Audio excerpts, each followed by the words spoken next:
The Coast mobile app is now available for download on iPhones and Android devices. You can become an insider directly through this app. This is a great option for our international listeners, and new users will also receive a free 2-week trial. Well, Dr. Kenneth Hansen is a dynamic author, lecturer, founder of Treasures in Time, an organization devoted to disseminating knowledge of the biblical and classical world. He has dug on archaeological sites in the Middle East, lived in a politically volatile region of northern Galilee, taught Hebrew on an Israeli agricultural settlement. He also worked with a television news gathering operation in a war zone in southern Lebanon. Dr. Ken Hansen. Ken, how are you? Great. Good to be with you, George. My pleasure, too. A couple of weeks ago during the fighting in Lebanon, we were fortunate enough to go live to psychic Uri Geller, who was there. He had just witnessed a rocket land not too far from where he was. Right. But, you know, Ken, technology now is so incredible. I mean, there he is in the middle of this fighting on his cell phone talking to us with our millions of listeners. I mean, it's just mind-boggling how this works. You're a biblical scholar. You've studied the Dead Sea Scrolls. You've studied the Jewish Gospel, which we'll talk about. But what about this, the Book of Revelation, end times? I mean, do you think this is happening? Well, as a scholar, it's amazing how many correlations there are between the Book of Revelation and other ancient Jewish literature, particularly the Dead Sea Scrolls, which lay out a systematic view of the end time, including a period of strife, warfare that would go on for some 40 years, according to the Dead Sea Scrolls.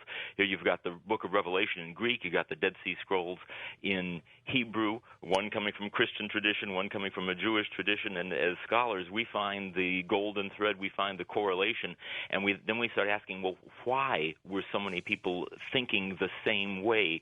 These are almost archetypal ideas, patterns about the end time that appear over and over, not just in one piece of literature, but in numbers of them from the same ancient period. And what we seem to conclude is that when things begin to look bad and really bad in the world, then people naturally, there's something in the human psyche that wants to find hope some way or another, and we begin to look beyond.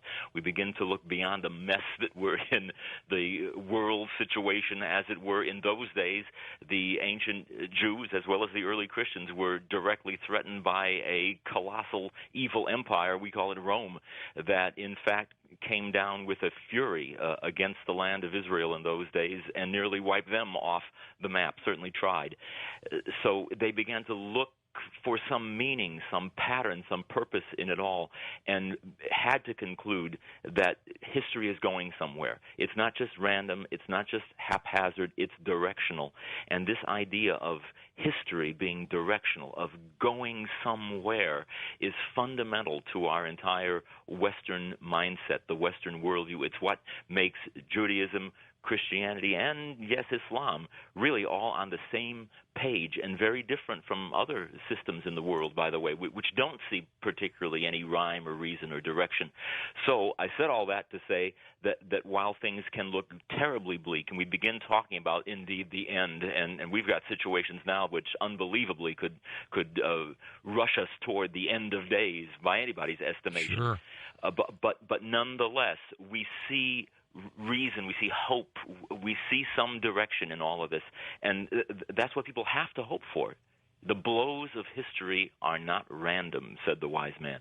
Yet every civilization has believed that they were in end times since the beginning of time. Every civilization. What makes us so different? Well, that's why I say we find archetypes, we find patterns that recur over and over. And not necessarily did every generation either believe that we were in the end times. When we go back into the ancient Hebrew prophets, there was a tendency, even among Isaiah and Jeremiah, even in the midst sometimes of despair, they were looking for a golden age. and we're hoping that the world will improve and continually get better until it brings forth the dawn of a messianic age when the lion will lay down with the lamb. And something began to change, especially as the Roman Empire came in, and there was a different attitude, a different view, and a different archetype, a different pattern. And the same prophets now began to wonder if before that golden age dawns, we're going to experience a time of trouble and trial and woe. They called it Chevlei HaMashiach in the ancient Hebrew, the pangs of the Messiah, like birth pangs. They're going to convulse the world. But as in birth, it brings forth the baby, right? The baby is the golden age, the messianic age. But first you got to suffer travail. That's the archetype laid down in Judaism. And Paul then in the New Testament says, I feel in my own body as though I'm filling up that which is lacking in the sufferings of Christ. And Christians have puzzled over that particular verse for 2 millennia, not realizing this is the Greek version of the Hebrew Chevlei Mashiach, the pangs of the Messiah. There wasn't anything lacking in the sufferings of Christ as far as Paul was concerned, but there's a measure of suffering that we all must endure, these pangs, not of the word Christ, but pangs of the Messiah to bring forth a better age. So even in despair, we can find hope. We have that archetype established. And yes, we've had generation after generation that now looks toward the end. But at some point, you have to decide, is history really going somewhere? Is it just, in fact, random that so many prophets age in and age out have talked about the same thing, or is even that part of the pattern that's being established? See, I've always said that end times doesn't mean this is the end of us. It means that it's the end of what we once had, and we can look forward to something new. Well, exactly, and that's the optimistic angle of it. It's very easy to become a pessimist when you start dealing with the end of days, and this happens. And I know a lot of people, a lot of different religious groups as well, who would just as soon stick their head in the sand, throw their hands up in the air, abdicate, essentially. And it can lead to that. You know, the world is going to hell in a handbasket, so we just stick our heads in the sand and wait for the end. You know, maybe sell everything we have and go off on a mountaintop. And that also is a phenomenon that's happened over and over again. When we look at some of the world events today, there are folks who are tempted to do that. That's where you have to balance it with some of the wisdom of the ages and the sages who said, if anything, do not abdicate. A great Christian preacher was asked, what would you do if you were told that the end was tomorrow? And he said, I'd plant a tree. I'd plant a tree. I like that. Are you a believer in the end times prophecy of the Antichrist? Well, you put me on the spot. Why? The scriptures speak of this, yeah. But as an individual, I have to say, really, I don't know how it's all going to pan out. There are various. But you believe in Scripture, right? Sure. Okay. There are all kinds of scriptures, and this is the thing, though. Especially in Judaism, one isn't told that you have to believe A, B, C, X, Y, Z. What you think, what you believe, is really open. And the more we study these ancient texts, the more we realize that there isn't necessarily one way that it's all going to come down, that everybody has to believe. We find these patterns, we find these archetypes, and yes, we find a figure of evil in many of these texts, sure. But who it is, when this is going to take place, sometimes it's healthier just to say, yeah, history is going somewhere, but the details will work themselves out. Ken, I see trends. I see patterns. And I'm telling you, over the last year or so, I have talked to so many people who are finding a new spirituality about themselves. They're finding religion. Maybe they've gone back to their old religions, whatever it was. Mm-hmm. But it's happening in tremendous numbers. Are you seeing that now, too? Oh, yeah. And there's almost an inverse relationship between people's sense of well-being and their spirituality. When people are feeling very good, very secure, then who needs to think about greater issues? Good point. You know, Good when point. people begin to feel threatened, and all you got to do is just turn on the television today, and it's terrifying if you have half a brain. This is the gathering storm we're looking at. We are in the first salvos of World War III, maybe World War IV, as some commentators have put it. But it's easy at such a point to say, hey, let me reevaluate things myself. Why am I here? What am I doing? When we're threatened, that's what brings about the larger questions. Is there something a little bit more than just this religions of the world, something more than just one spirituality? I mean, can you tap into this force in the universe to make things better for yourself? Well, sure. And there is sort of a golden thread, in my opinion, between all the religions of the world. People like to say that, but it almost becomes a glib phrase. Well, yes, all the religions point in one direction. Really, they don't. But if you look hard enough, you can find something that unites them, and that really is on the mystical level. Judaism calls it Kabbalah. We've heard a lot about Kabbalah, and we find that trend through all of them. It's opening oneself to a deeper sensitivity about the universe in which we inhabit, of finding a resonance with the whole universe. And at that point, we see individual betterment. We find ourselves wanting to make ourselves better in some way. And that's the best thing that we can do, rather than, as I say, abdicate, stick our heads in the sand, plant a tree, do something good, and better yourself. Well, I've been writing a new translation, in fact, of the Judas Gospel for my book, Secrets from the Lost Bible, and very, very excited about it. It's going to be re-released in paperback edition just at the end of this month, and folks can pre-order it already through my publisher. And I also have a video clip there, by the way, where I'm discussing the Judas Gospel online if they go to counciloakbooks.com. Why the interest by so many people nowadays about antiquity, about the Bible, about ancient scripts and things like that? Yeah, it's phenomenal, isn't it? And I think it does relate to this little sense of angst as we look at the world around us. There's an unsettledness in people, and we begin to look back and we want to find our roots, and that's always refreshing. Just when we think that about everything that could be discovered in the ancient world, all the texts that could possibly be found have already been found, along comes something else that we didn't have a clue about, and that's exactly the case early this year when a text, very old, we're talking nearly 2 millennia old, pieced together, finally presented by the National Geographic Society to the world at large in 2006, called the Judas Gospel, suddenly rears its head.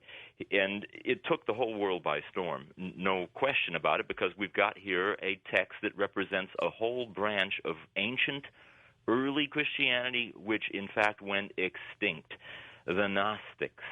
And this is one of the pieces of their ancient library that we now have in our hands for the first time.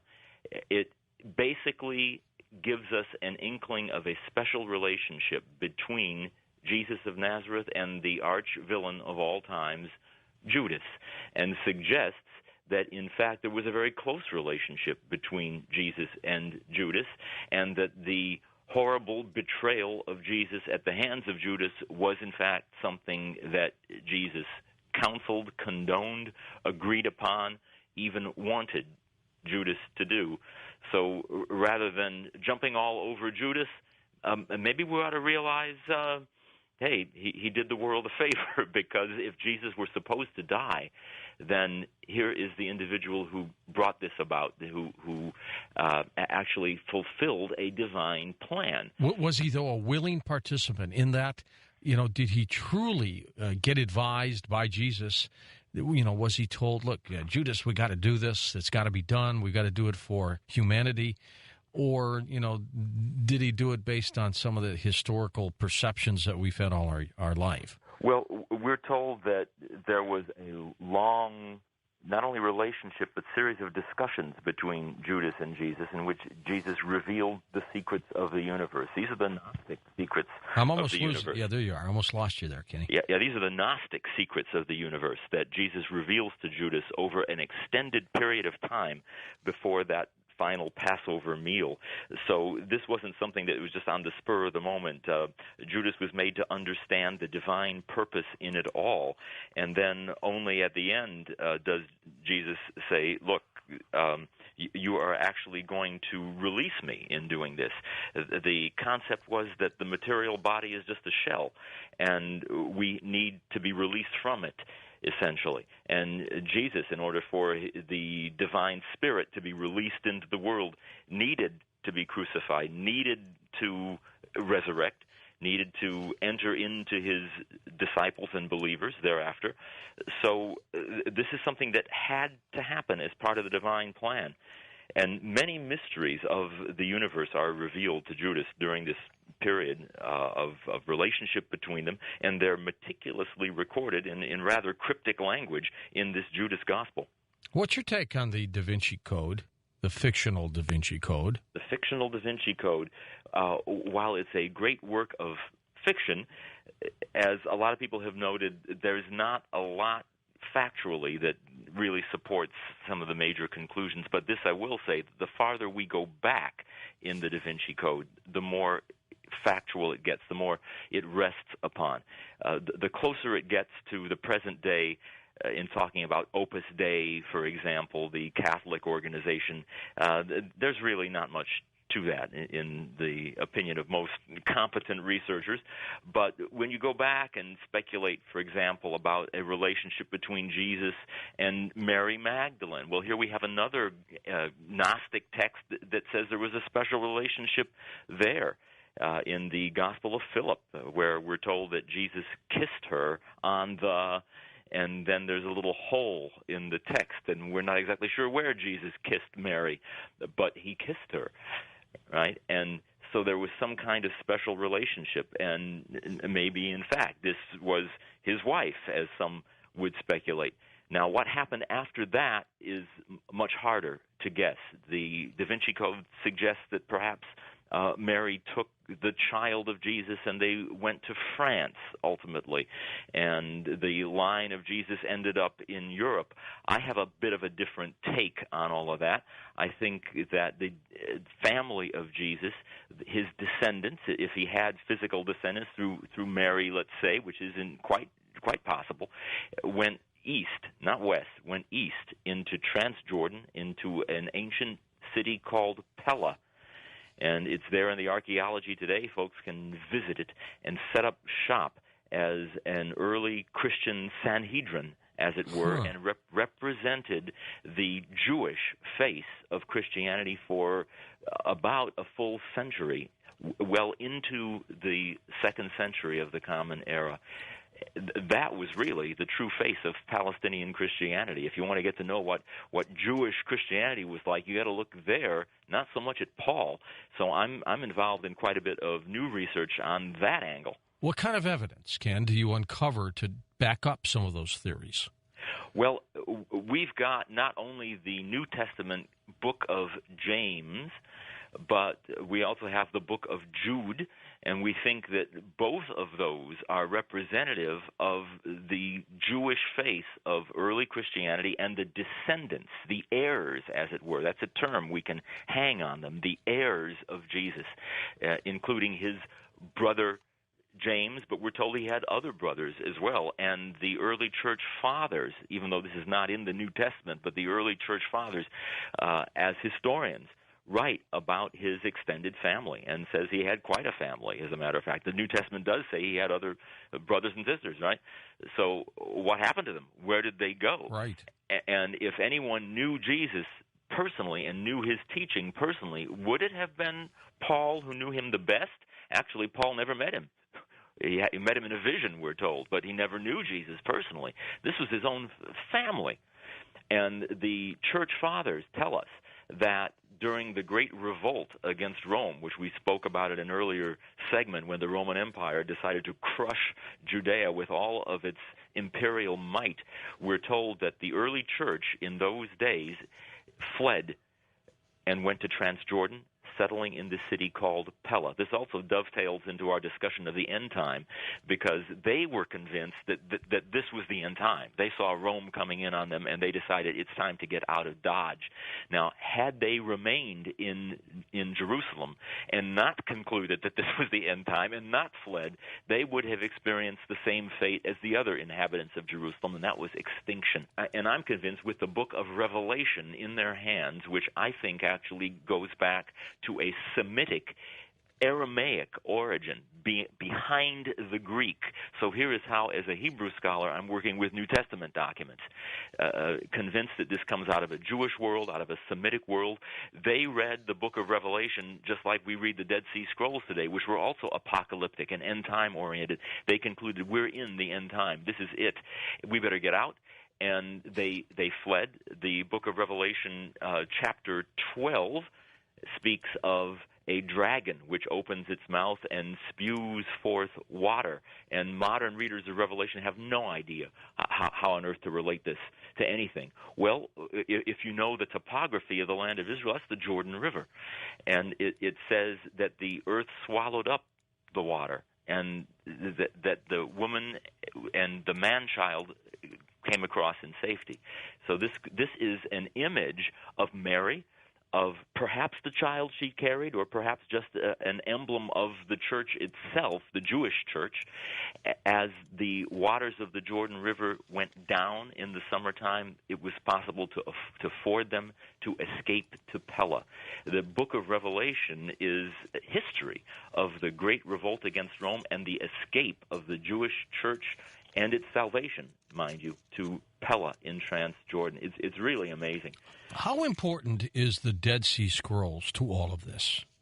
Huge, because for 2 millennia, scholars as well as lay people have had only the New Testament and the church historians to look at. And while the church historians do tell us about the Jewish side, they tell us about James, the brother, and how they fled to Pella, it pretty much leaves it at that, and begins to focus really on Paul and embrace not only the teachings of Paul, but the authority structure. And they put in place a very rigid authority structure of elders and deacons and bishops and ultimately archbishops, and you had to toe the line or else. And that became the Western face of Christianity. But really, if you want to understand early Christianity, it's helpful not just to stay with Paul, I'm sorry to say. Okay, read Paul, but let's go beyond Paul, and let's look at the Dead Sea Scrolls, and we may well have a more accurate picture of early Christianity from the Dead Sea Scrolls than we do even from the writings of Paul in the New Testament. What are the possibilities, Ken, that there could be other scrolls hidden away there in those caves? Well, as I say, just when we think that everything that could be found has been, something else pops up. And I was of that opinion early in 2006, that really we're not likely to find anything else. And out of nowhere comes the Judas Gospel, which was actually found in Egypt. But, of course, we're still in the Middle East. You know, it is possible, I have to say. I have to change my own mind now and say, yeah, I think it is entirely possible that something else will yet surface. It's so tantalizing. Would they dramatically alter our perception of events? Yeah, anything is possible, yes. So the Judas Gospel is now altering our perception of events. Sure. You bet. It is fascinating. How come there were so many books banned from the Bible? Well, a lot of it had to do with just the plain old orthodoxy, the establishment of an early institution, if we're talking Christianity now, with an institutional church. And that meant you have to have authority structure, and you don't want people getting out of line. Well, along come a group called the Gnostics, who were very strong in the ancient world, especially around the Mediterranean and Egypt, and they had a little different attitude toward things. They were not ready just to knuckle under to the power of the bishops, who said, basically, the world is evil, you are evil, so wallow in it and submit to our authority. The Gnostics said, hey, let's look at it a different way. Let's awaken to the divine spark inside of us, and let's open ourselves, in fact, to continuing revelation. Revelation didn't just end. It continues. And they believe this. So they open themselves to continuing revelations, to continuing visions, and they encourage one another to write them down. And that's why we have now this host of ancient material, including the Judas Gospel and others in we call the Gnostic Gospels that have come forth. But of course, the Orthodoxy hated this. This was a threat to them, and they did everything in their power to stamp out this Gnostic movement, and pretty well succeeded. Ken, is there, because you've looked at ancient texts and lots of them, and I've got to ask you this. Is there any evidence for extraterrestrials in those texts, interpretations of at least? Yeah, well, as a scholar, I have to be careful, of course. Have to hedge my bets. Tippy-toe. Have to be careful about what I endorse. But what I can say is that we've got an archetypal level in these texts. And what I mean there is, again, patterns. When we see patterns over and over again, while we can't point our finger at one text or another and say, this is a close encounter, this we can say, these ancients definitely believed that we are not alone in the universe. And that's an issue that continues to be discussed in the academic realm as well and in the scientific realm as well. And what I can say is that a purely naturalistic explanation for our own existence and the existence of the universe really strains credulity now on many levels and on a scientific level. By a scientific measure, I would conclude it's impossible. And so the only conclusion we can come to is that we must somehow, in some way, have been seeded. And you can call that God, or you can call that, perhaps some other civilization. But we've got patterns here. We've got archetypes in the ancient texts over and over again. When you see images, for example, in the Judas Gospel of Judas at the end of the text walks into a glowing cloud, just as an example. All right. Now, I can't point to that and say that that's an extraterrestrial phenomenon, but it helps to establish a pattern. And we have other examples in the Lost Bible, as I call it, my book, The Secrets from the Lost Bible. I've got one that's really interesting where Abraham was levitated into the upper atmosphere. This is my own translation, by the way. Levitated into the upper atmosphere, as it were, in a cloud, accompanied by 60 angelic beings. The chariot bore him aloft across the whole surface of the earth. Abraham saw the world exactly as it was at that moment. Looking down, he saw everything that took place, both good and evil.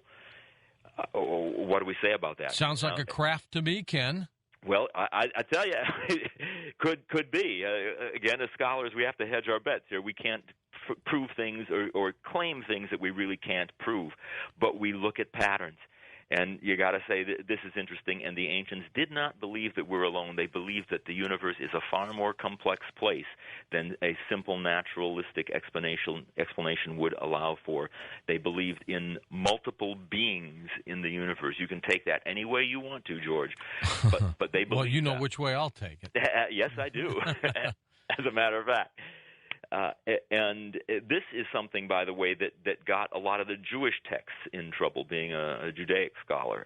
We have not only New Testament books that were banned, but we have a lot of quote-unquote Old Testament books that never made it, such as Enoch, for example. The book of Enoch, the book of Jubilees is another one, banned by the Jewish sages, most of them because they placed simply too much emphasis on angelic beings, on intermediary beings, other beings in the universe. We are not alone. And this threatened the fiercely monotheistic Jewish sages who said, at some point now, we start to lose monotheism. You got too many angelic beings, too much emphasis on angels, etc., and we will systematically strike these books from the Hebrew Bible. They did, and they would have been extinct to us were they not picked up by Christian scribes, oddly enough, and copied, usually into other languages, Greek, Coptic, and so on. but they've come down to us thanks to the Christians. But what is your take? I like your interpretation of things. You give it a different perspective. You know, you read the Bible. They talk about the Nephilim. Some kind of creatures came down to this planet. What is your interpretation of that? Well, the ancients believed that the universe was very populated by multiple beings, and they even had a different book of Genesis than we might imagine today. One of the things I've done as a scholar is to go back and take some of these ancient texts and plug them in to Genesis where they might have gone, so you can get a sense of what the earliest Genesis would have been like. It seems that a lot of this stuff was just stricken out of the book of Genesis. Since you mentioned the Nephilim, we've got just one little verse that talks about the sons of God who came down and cohabited with the earth women, and this race of Nephilim was born. And then it goes on and talks about something else, and you're left scratching your head wondering, who are these people? Nephilim, by the way, means fallen ones in the Hebrew. So who are they? The idea is that they were giants, but where does it actually say that? There's one other random verse later in the Torah that talks about giants in those days who were the descendants of the Nephilim, and that's it. But we've got text upon text of these lost books that I keep talking about that fill in those details. We had a different-looking book of Genesis, as it were, that doesn't just leave it with the sons of God cohabiting with the earth women. It says that their offspring, while they looked normal, grew up to be of enormous stature and would in fact have extincted the entire human family had not the flood been sent to destroy them. And that, in fact, is why the flood was sent. We're told that the biblical patriarch Lamech, who was, in fact, the father of Noah, was afraid that Noah himself might be one of these giants, the offspring of the Nephilim. And there's Dead Sea Scrolls, in fact, that talk about the birth of Noah, and he had some strange birthmark on him, and they were afraid that this child might be not one of us.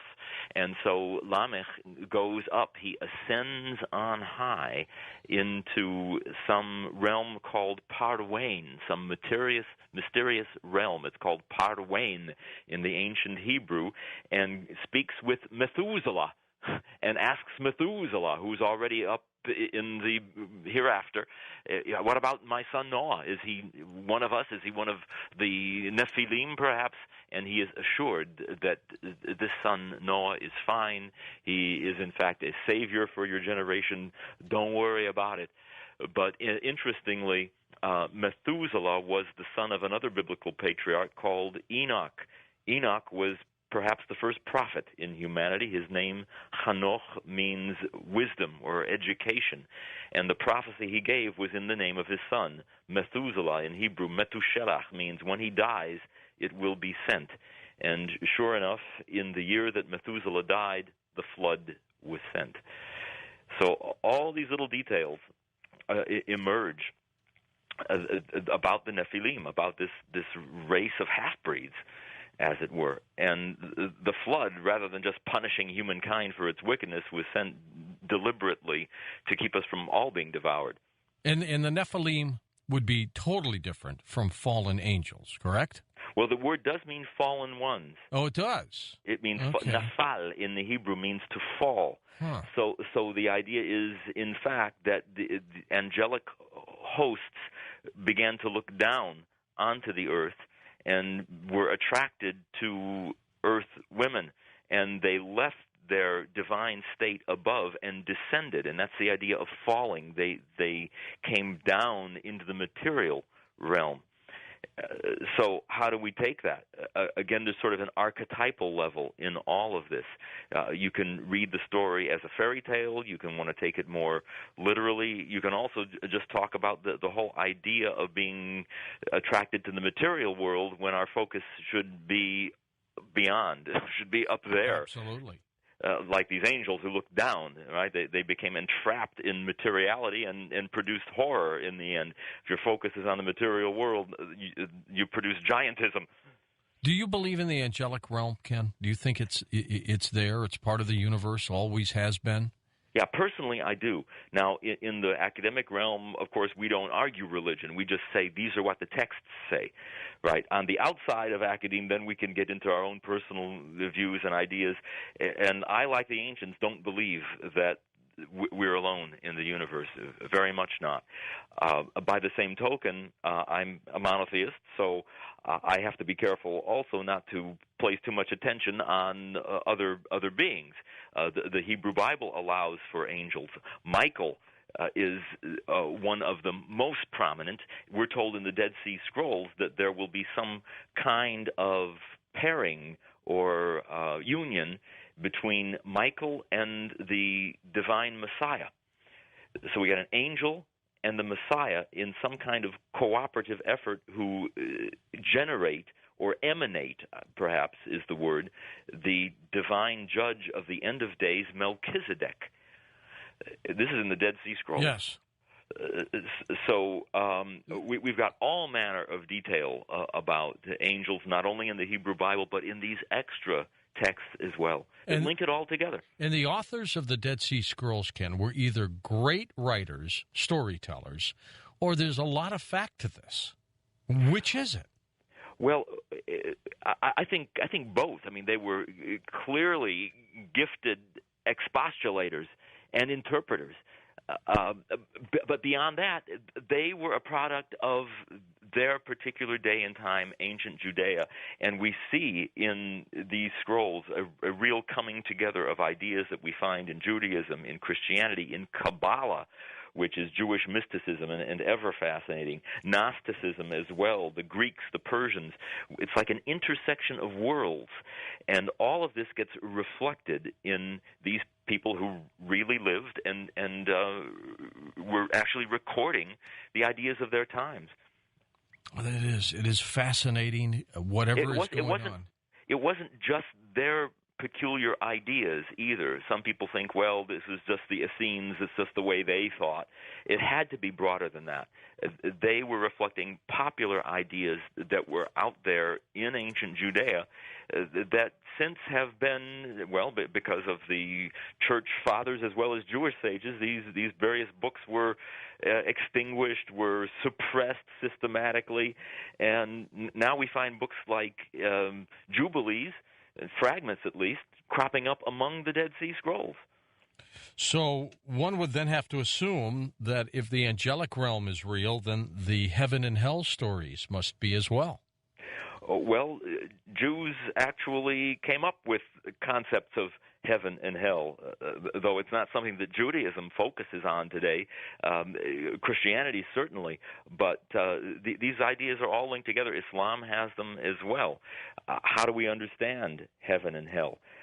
Is hell a place of fiery torment, or is this something that's in the archetypal realm, a pattern? More of a Jewish teaching on it is that we create our own hell by our own actions. We create the universe that we inhabit, even on a subconscious level, by even the most tiny acts that we do day in, day out. We build heaven. We create hell. Do you believe by this creation? Because some people have always said that the earth is hell, for example. We then need, it's almost as if it's a step of a ladder, Ken, because then you have to talk about the devil and whether it is real or not. Yeah. And again, you got all these different ancient traditions whirling around, and some of them intersecting, especially in the Dead Sea Scrolls. And that's why I say there's not just one way of looking at it. People box themselves in trying to create an orthodoxy again, and it was the very orthodoxy, especially in Christianity, that caused all these delicious books to get banned. So we got to watch out about that and just be careful to allow different interpretations. And maybe there isn't just one. Maybe there is a literal hell, but then what about this other idea of us creating this in our own world every day? The Jewish mystics of Kabbalah had the idea that evil is really just the lowest rung on the ladder of good. So, yeah, we can talk about the devil, which in Hebrew is Satan, and it means the adversary, as not necessarily just one figure, but as an office that can be held by multiple figures. And that is, in fact, an idea that appears curiously in the New Testament. Many antichrists have come. That's why I hedged a little bit on the Antichrist question. Many have come. This is an archetype. It's a pattern. And it's an office that can be held by multiple people. Every time I walk into my classroom, I wonder now, who is Satan today? Well, the real Satan, please stand up. Yeah, but exactly. Anyone who is an adversary, who is an inhibitor of the divine plan, is Satan. But even then, said the mystics, it's only the lowest rung on the ladder of good. And segue back to the Gospel of Judas. And here you have someone who's depicted as one of the great Satans in history. But even Judas can be part of the divine plan in the end. Well, what is your take then on, let's say, exorcisms? Because there appears to be real possession of evil spirits. Are they out there, or is this just, someone's warped the mind? It's something that Judaism historically has shied away from. Some parts of Christianity have. Back to the Dead Sea Scrolls, we have the most amazing ancient text. We didn't even know it existed until these scrolls were found in 1947 out of nowhere in a cave in Judea. It's called the Genesis Apocryphon. I talked about reconstructing the earliest version of Genesis. Here's a whole ancient text basically about the characters in Genesis. We didn't know it existed, and it records, amazingly, an exorcism. When Abraham is down in Egypt and he passes his wife Sarah off as his sister. We all know that biblical story, at least hopefully. And the Pharaoh takes Abraham's wife Sarah into his harem, essentially, and he's stricken with plagues. The Bible leaves it at that. But here's this delicious ancient text that tells us that Abraham got involved and went and laid his hands upon Pharaoh and exorcised the evil spirit that had caused this plague. So here among ancient Jews, we've got an example of an exorcism, someone who is possessed by an evil spirit because we're not alone. Why did he bail him out? Why did he try to help him out? Well, maybe because of his own guilt, he knew that he was the one who was, I'll use the Yiddish word schmuck in this instance, had passed his wife off as his sister, and the Pharaoh is obviously distressed. Why did you do this to me? Kind of a double standard in the ancient world. Men could have as many women as they wanted, but a woman could have only one man. So because Sarah was married, sorry, she cannot have more than one man. This is an abomination for the ancients. So Abraham does this. He acts. He stretches out. He lays on the hands. And we now see this reflected in the New Testament, and it's come down as sort of a liturgical practice, the laying on of hands, people not realizing this is an ancient Jewish practice. If you had part of exorcism. If you had the ability to go back in the time, and I'm pretty sure you would go back to this period here, what area would you like to see? What event would you like to see unfold if you could travel back, Ken? The Exodus. Really? Why? It is not the crucifixion, but the Exodus, huh? Everything stems from Sinai. Everything stems from Sinai. Yeah, and it is so hot and incendiary right now, especially in my world, in the academic world, where scholars debate whether Israelites were ever in Egypt to begin with. Was the whole thing just mythological? Was the Exodus just pure mythology, or was there something historical to it? And yeah, sure. I've got my own theories now about the Exodus that link it with something that happened historically and even geologically that are beyond fascinating. And I'm talking about a huge volcanic eruption on the island of Santorini. And I'd love to be around and watch that. Now, at one period of time do you think that happened, and what happened? Well, we're talking about the largest volcanic explosion on the planet in the last 10,000 years. 10 times the explosive force of Krakatoa, multiple times the explosive force of the A-bomb at Hiroshima, that would have sent forth tsunami upon tsunami, earthquake, darkness. Now, there's debate about when it happened. Geologists would place it closer to 1600 BCE, but archaeologists place it closer to 1500 BCE, and we have evidence of volcanic pumice from that explosion in, of all places, Egypt. So it certainly changed the whole planet and certainly changed all of civilization and made extinct a great Mediterranean civilization.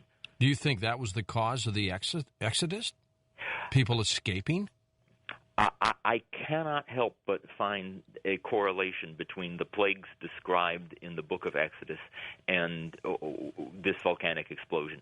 It's something that scholars shy away from, but it's too tantalizing.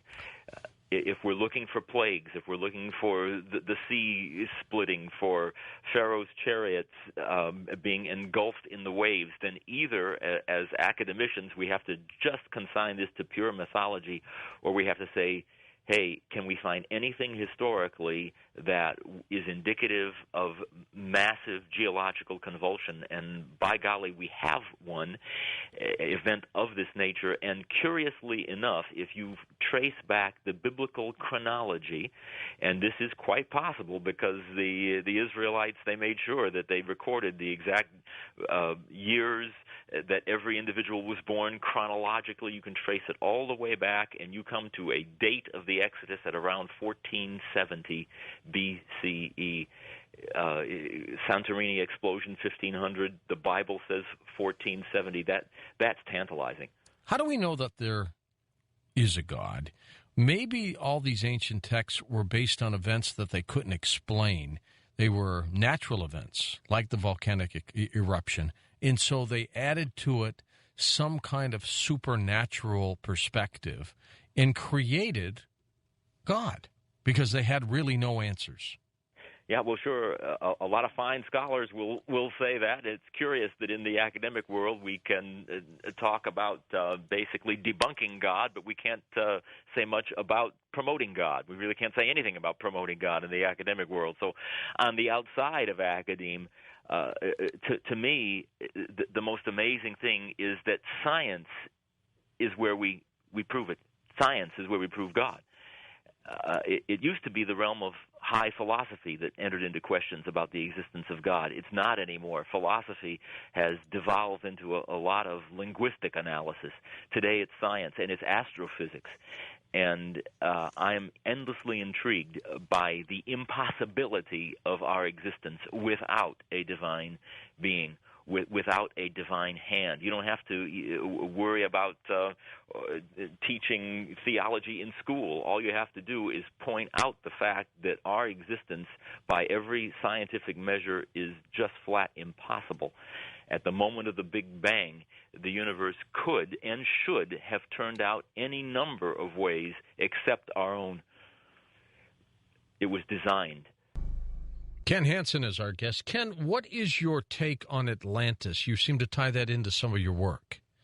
Well, yeah, endlessly fascinating, of course, on an archetypal level. And we see patterns in various types of literature that seem to refer to some, call it mythical, lost civilization. We have to start asking ourselves, how mythical is it? One of the texts in my book, Secrets from the Lost Bible, that probably a lot of our audience has not heard of, is called The History of the Rechabites, that has an interesting tie-in here. We're told that in the days of the prophet Jeremiah, there was a righteous class of people known as the Rechabites who established an idyllic civilization. And then long afterwards, a hermit named Zosimus prays that he might find these Rechabites. And we look at the text itself, and I've retranslated, as I mentioned, a lot of these. And Zosima says, I started praying, and 3 days later an animal came and bore me on its back for days on end until I finally came to an enormous ocean. And in the middle of this ocean there was a great cloud, interesting, extending out into the heavens. And then 2 large trees suddenly appear above. Zosimus takes hold of the branches, which bends down, lifts him into the heavens, and elevates him over this cloud and passes him from one branch to another and drops him on an island in the middle of a great ocean. Here we have an archetype, a pattern of an island continent of people of great virtue known as the Rechabites. So is this myth? I like to think that there is at least a kernel of truth in so much of ancient literature, such as the Troy story, for example, and the Trojan horse that people thought was mythology, yes. And now we find out It's that real. there really was a Troy. That's only one of these patterns, these archetypes that we find. Another more geological archetype has to do with Santorini that I mentioned in our previous section. And just as I cannot ignore the Exodus link, neither can I ignore a possible Atlantis link here, because we know as historians, archaeologists, that there was a great Cycladic civilization, as it was called, that flourished across the Mediterranean in the very early period. This is before Greek civilization, before Mycenaean civilization. It was very well advanced, very technologically developed. It embraced not only these islands, but came to embrace the Minoan civilization of ancient Crete. And we also know that with the eruption of this volcano, we have the extinction of basically an entire island civilization. I've been to Santorini on more than one occasion, and I'm taking a Mediterranean cruise, by the way, leading one next summer. Call it the Atlantis Cruise, to go back to Santorini and go down to the pyramids and across the Mediterranean and check some of this out. And when are you doing that, Ken? Next May, incidentally. And if you want to log on to my website, treasuresintime.org, you can find out more about the Atlantis cruise, because we can not only talk about it, we can go there so easily and visit this place, which has its own legacy of archaeology. In the 1950s, the island of Santorini, it was called Thera in earlier times, was fully excavated, and it's essentially the Pompeii of the Eastern Mediterranean. Amazing. I have never, as much archaeology as I've seen, I've never seen anything like this. A whole civilization covered, inundated in volcanic pumice, and systematically excavated. And you walk through the streets of this ancient Cycladic civilization, and you witness the level of their engineering prowess, and it's just amazing. And you realize this was extinct in an instant, virtually. The entire center of this island blew itself to pieces, and it's just now a great semicircular bay in the middle of the Mediterranean. And I'm convinced that a lot of this civilization is yet to be excavated because it's underwater. And it was linked, incidentally, with the Minoan civilization on ancient Crete, which certainly was inundated by the tsunami, just as Egypt was. And we know, sure enough, that about this time, the civilization of Crete, the Minoan civilization, went into a precipitous decline and ultimately collapsed. So when we read in the ancient Greek sources, Plato writes about Atlantis. Is this mythological, or, and by the way, we're told that he heard this story down in Egypt. Is he hearing about the explosion on Santorini? We have to at least entertain that possibility. One of the last 2 parts of the Dead Sea Scrolls has finally been translated, thanks to researchers at the University of Haifa in Israel.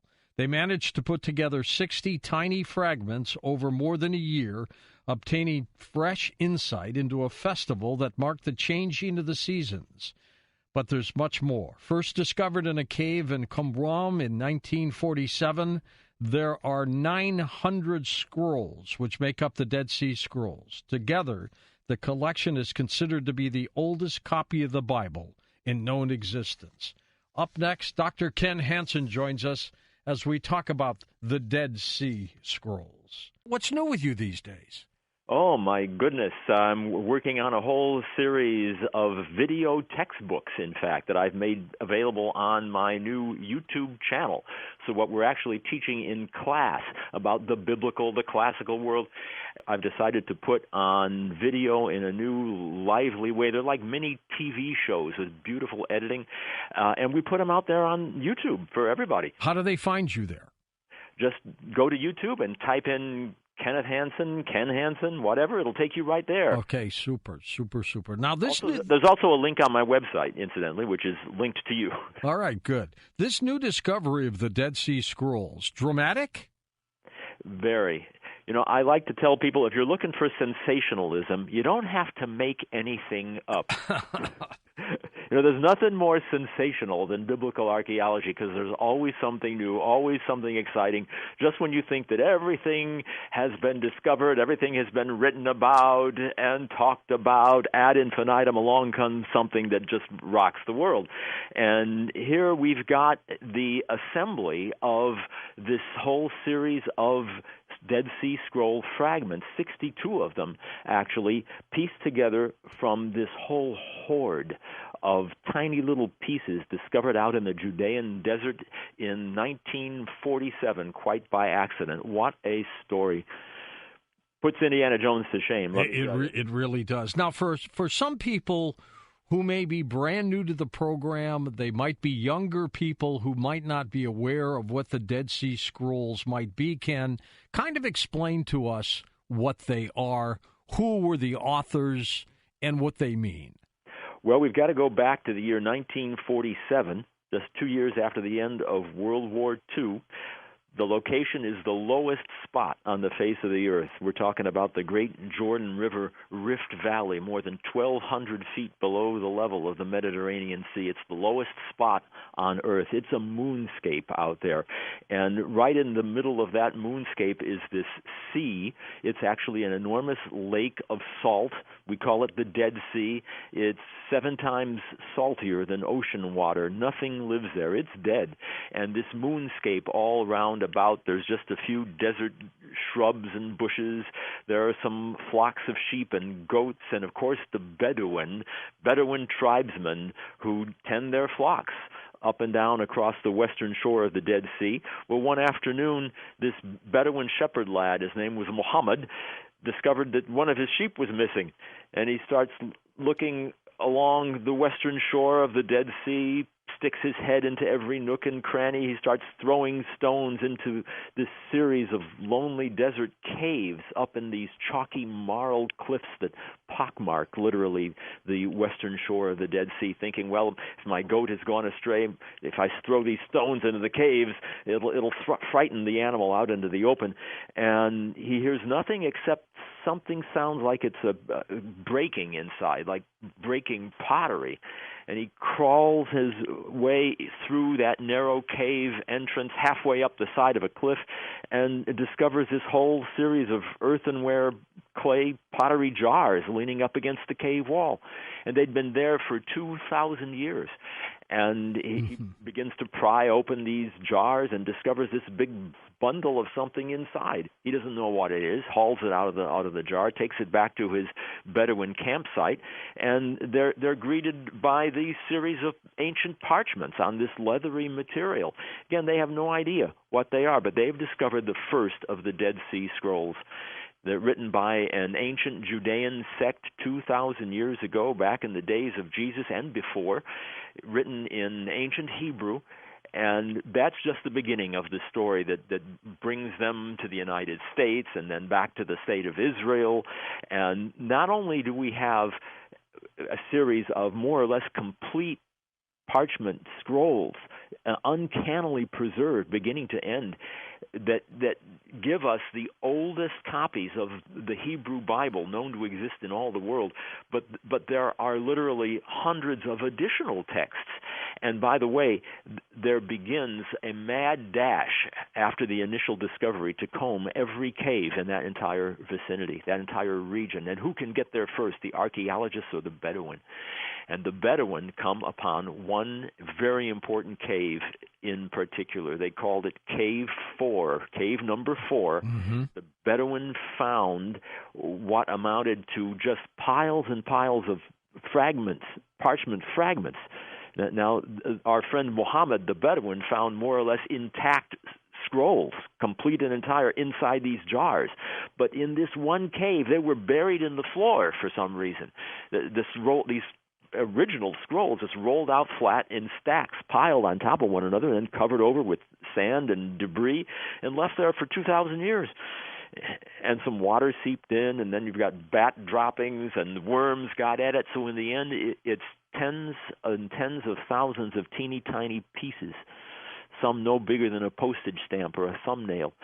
And the Bedouin get to it first, and they begin just pulling this stuff out in big handsful into their burlap sacks. What a catastrophe. It's not the way you approach the most important artifacts in the world, right?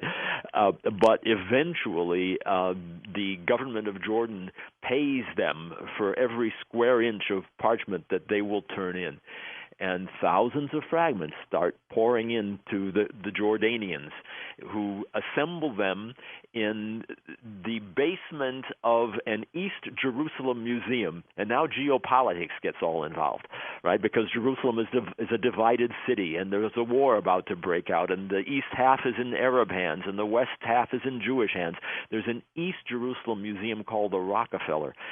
And these thousands of fragments end up in the basement of that museum and sequestered for some 40 years. Wow. And only a select handful of scholars is allowed access to them. What a story.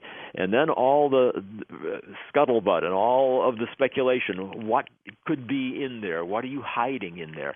And eventually, it all begins to come out. Of course, it's the world's biggest jigsaw puzzle, because the Bedouin, as I mentioned, they just grabbed this stuff in big handfuls without any care to exactly where they were found in the floor of that cave. But they represent some 900 documents, what at one time had been complete texts. And we're talking not about just Bible, but entire books unknown to the world until the mid-20th century. And now we have fragments. And how do you piece them together? And let me ask you this, Ken, because the King James Bible, the version that we all know, came out around 1611. These were found in 1947. Yep. Were they different from what the Bible was at that time?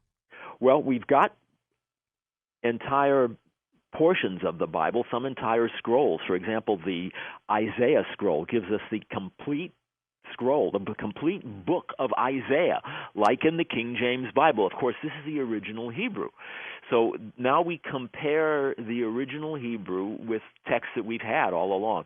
King James, of course, is a translation from earlier texts, from the Latin Vulgate and from the Greek Septuagint, and of course the traditional Hebrew Bible that we find today in synagogues. But now we've got texts of the Bible that predate the previous oldest text of the Bible in any language by not a century or two or three or four, but 1,000 years older in the original Hebrew. And how does that Hebrew compare with what has come down to us? Say in synagogues today, you pick up the Torah in a synagogue. How does it compare? It's almost identical, word for word. That is amazing all by itself. It echoes exactly what we always had. Well, exactly. There are minor differences here and there, and that is a study in itself, believe me, because when we do find differences, they're amazing, they're fantastic. But by and large, this is an incredible validation of the biblical text. Were the scrolls written from word to mouth, handed down over the eons, or might it be the work of a creative writer at the time? There were apparently a series of writers, creative writers, if you will, and they literally wrote this. Now, how the content came down is another question. apparently the ancient sect who composed these, we call them the Essenes most likely, but even that's in debate. There was a sect out on the shore of the Dead Sea 2 millennia ago, a select group of individuals, maybe a few hundred, not more, who lived out in a place called Kirbet Qumran, right on the western shore of the Dead Sea. I've been there many times. And they had their deliberative councils. They had their own sense of government, in fact, to govern and to rule the members of the sect. And they compose a lot of it oral, entire rule books, manuals of their own, not to mention commentaries on the Bible and additional books, again, that are not in the Bible, that we didn't even know existed. Books like the Manual of Discipline and the Damascus Rule. We never heard of these before. And they wrote them down. Individual scribes wrote them down. In some cases, we think a leader, perhaps the supreme leader of the sect at any given time, actually wrote this stuff down on parchment material, vellum. It's the skin of kosher animals. And then they rolled them up into scrolls, protected them very carefully, and deposited them ultimately in those caves. Now, do the scrolls basically talk about the beginning of time, as the book of Genesis would point out? They talk about everything. Yes, they talk about the beginning of time. They have specific commentary about how it all came about. They also seem to dwell very much on angels, on interdimensional beings, let's call them, interdimensional entities. For example, they preserved other texts that were apparently popular in the ancient land of Israel. Maybe you've heard of the Book of Enoch or the Book of Jubilees. These books are not in our Bibles, but they were very popular in ancient Israel, and wouldn't you know, these ancient sectarians preserved those texts, and we've got fragments of them also among the Dead Sea Scrolls, the oldest copies of Enoch, of Jubilees in all the world. I mention it because those books also seem to dwell and focus on supernatural entities, on the beginning of time, and both of them introduce a solar calendar, which is unbelievable because Judaism is all about a lunar calendar. But we're told that the angels, we believe the angel of the presence, of the divine presence, we're told, dictated this Jubilee calendar to none other than Moses. And that's what we find in the book of Jubilees. Do they talk about Satan? Oh, my, yes. And they dwell also on light and darkness, good and evil. I tell people, if you want to understand the mentality of the Dead Sea Scrolls, go watch Star Wars. That's it. Huh. In a nutshell, I mean, you've got the Force, you've got the dark side, you've got Darth Vader out there. And maybe a little bit of Tolkien imagery as well. How about Sauron, right? Satan is the adversary or the enemy in the Hebrew language. And yes, there's great combat. There's a great war between the sons of light, who apparently are the members of this secret society, versus the sons of darkness at the end of the age. So at the same time, they're fascinated by the beginning of all things, but they're also completely fascinated by the end of days. We have an entire Dead Sea Scroll called the War Scroll, or the war between the sons of light and the sons of darkness. It sounds eerily like a certain New Testament book, the book of Revelation, of course. It describes a series of 7 great battles at the very end of the age. 3 will be won by the sons of light, 3 will be won by the sons of darkness, and the final battle will be won by the Almighty with an army of angels who will descend at the very last hour and win it for the good guys, the Force, if you will. When do you think the scrolls were written, and how long? What kind of time period? Well, over a period of probably a good 2 centuries at least. 200 years. All right. Yeah, it's a series of them. You have 900 assorted documents. We think that the earliest of these scrolls go back as far as the 2nd century BCE, or before the Common Era, we say in Judaic studies. It's the same as BC. 200 years BCE, and extend all the way into the 1st century, and that's the days of Jesus, right? So this is quite a time span that we're talking about, but very volatile days and actual seminal days when it comes to the development of what we think of as the 3 dominant cultures of the world today: Judaism, Christianity, Islam. All can be rooted back to this very important time period that surprisingly few people know very much about. Amazing, isn't it? Oh, yes.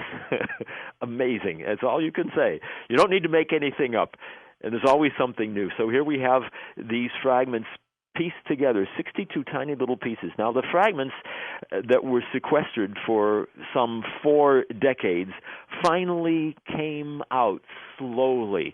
They were leaked, which is kind of delicious in itself, isn't it? We love leaks, don't we? Usually we think of government leaks, CIA or whatnot, FBI.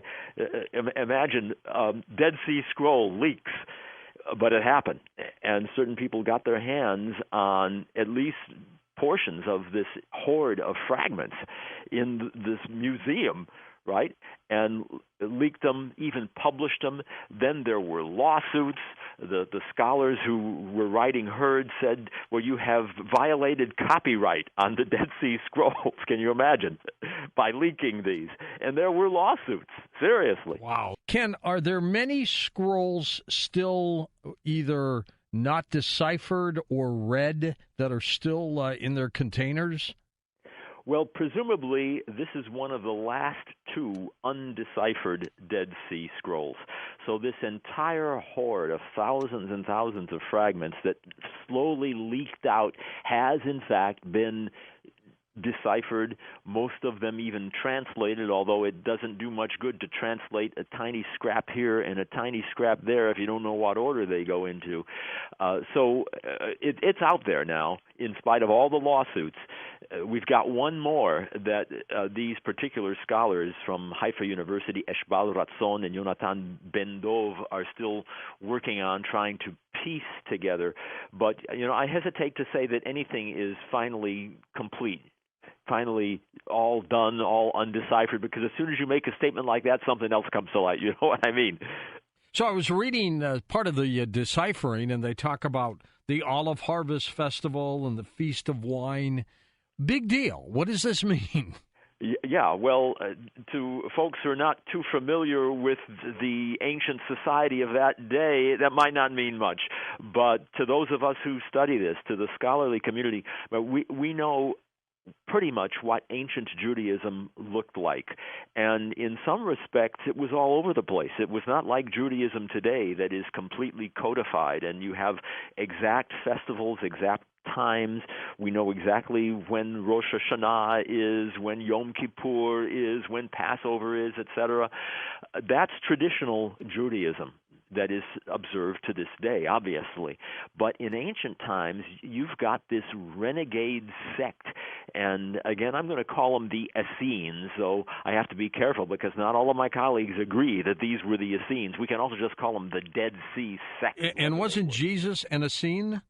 Well, that's also in debate. I'm convinced he knew of the Essenes and knew them very well, and he even knew the Dead Sea Scrolls. And if we know the Dead Sea Scrolls, I'm convinced Jesus was even quoting certain portions of the Dead Sea Scrolls. However, I think he actually had a feud going with them. I think that he did not like them because they were so exclusive. They were off among themselves, and they had these festivals that are not in traditional Judaism, that we didn't even know about. The Festival of New Wine, what is that? The Festival of New Oil, a solar calendar, when today, down to the present, Judaism uses a lunar calendar. That's why Yom Kippur does not fall on the same day of our calendar every year. It differs. It's according to the moon. But this sect, apparently taking it from these intermediary beings, these angels, way back to the Book of Jubilees, had fabricated a 364-day solar calendar upon which these new festivals were inserted. New wine. What is the Feast of New Wine? Well, we hear about new wine even in the New Testament, even in the Book of Acts. Apparently, the followers of Jesus are drinking new wine, which is essentially right after the grape harvest. There hasn't been time for it to really ferment, so it's either grape juice or a very lightly fermented wine. And the joke was that we kind of miss in the Book of Acts is they say these men are drunk on new wine. They had been drinking this new wine so much. It's said that the ancient world lived on wine and olive oil. And even the ancient Romans used to say, life is wine. So you can imagine how radical it was to be consuming only new wine.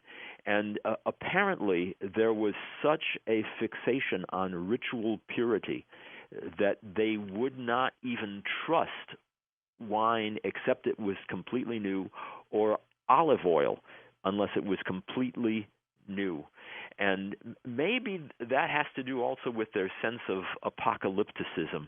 I'm drawn, for example, to the book of Isaiah, where God is saying, I have trodden the winepress alone. They were talking about new wine here.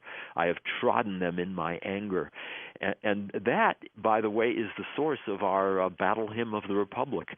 He is trampling out the vintage where the grapes of wrath are stored. Good point. Yeah, you're right. There's an apocalypticism all over these scrolls, and I call it loaded language. We shouldn't be cavalier about anything that we read in these documents. Every word has another sense, another link to something else. It's loaded and it's coded as well. This was written in a code. And then what about oil? Oil.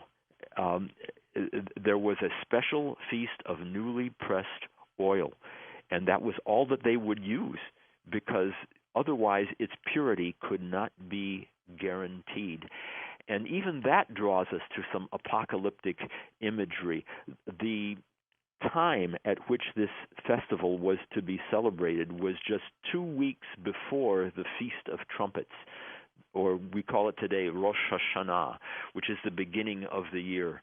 And that's when the oil had to be manufactured.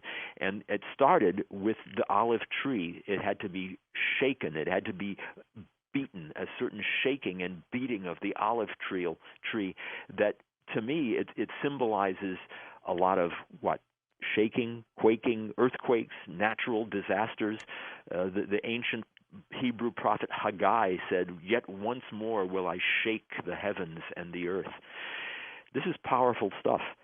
So there's a double meaning. It's both a festival, but it's also a sense of foreboding that the end is near. And this was all over the mentality of this ancient sect. Ken, let's go back, and I want you to, you're going to have to create this, but when the Essenes or whomever did the Dead Sea Scrolls, why did they start? Why did they do it? They felt a need to separate from the rest of their society. And it had to do with this sense of purity. We're going to live a purified life, hyper purity, as it were, because we are convinced we're at the very end of time. And we have to prepare ourselves. So they quoted this passage also from the book of Isaiah. It says, I'll say it in the original Hebrew, Kol Koreh, a voice is calling, Bamidbar Panu Derech Hashem, in the wilderness prepare the way of the Lord. Yashru ba'araba mesila le'Eloheinu, in the dry place straighten his path. They took that poetic passage from Isaiah literally, and they felt we've got to literally go out into the dry place, out into the desert, out into the wilderness in order to prepare the way of the Lord. Sounds a bit like John the Baptist, who I do think at one point was a member of this sect.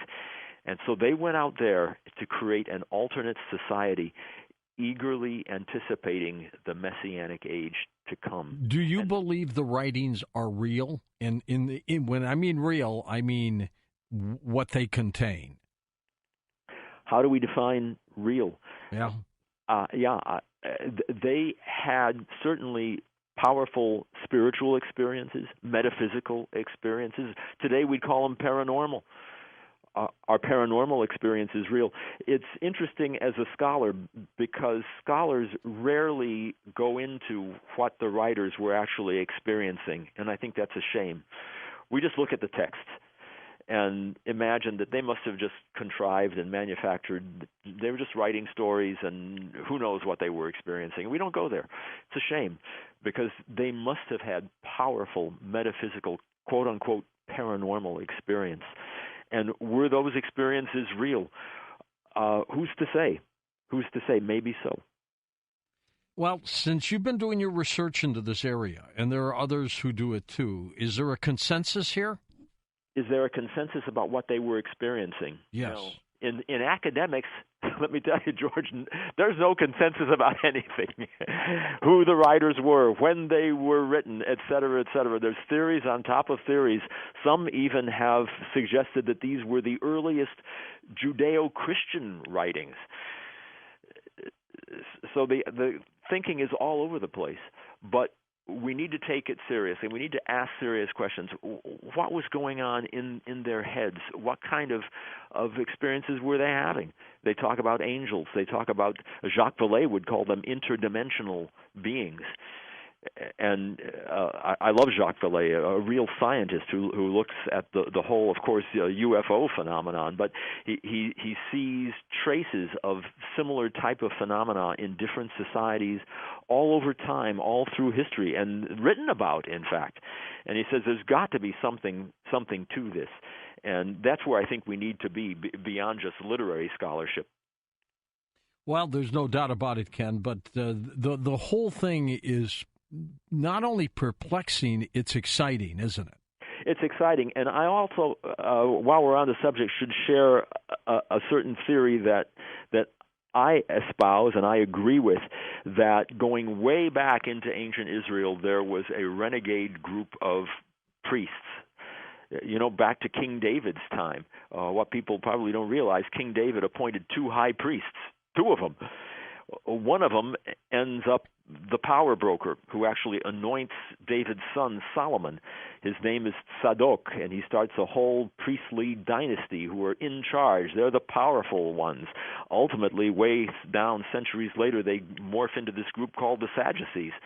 But what about this other priest who was not the lucky one?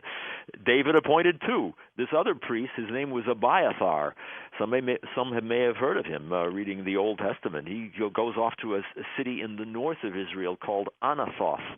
Well, that happens to have been the birthplace of a prophet everybody's heard of called Jeremiah. And Jeremiah is a priest. He's in constant conflict with the Israelite priesthood. In fact, he's thrown into a pit, we read, because he prophesies doom against the kingly dynasty in those days. His line of, let's say, an anti-priesthood continues to the north of Israel and becomes this group that I call, and some others call, the visionaries.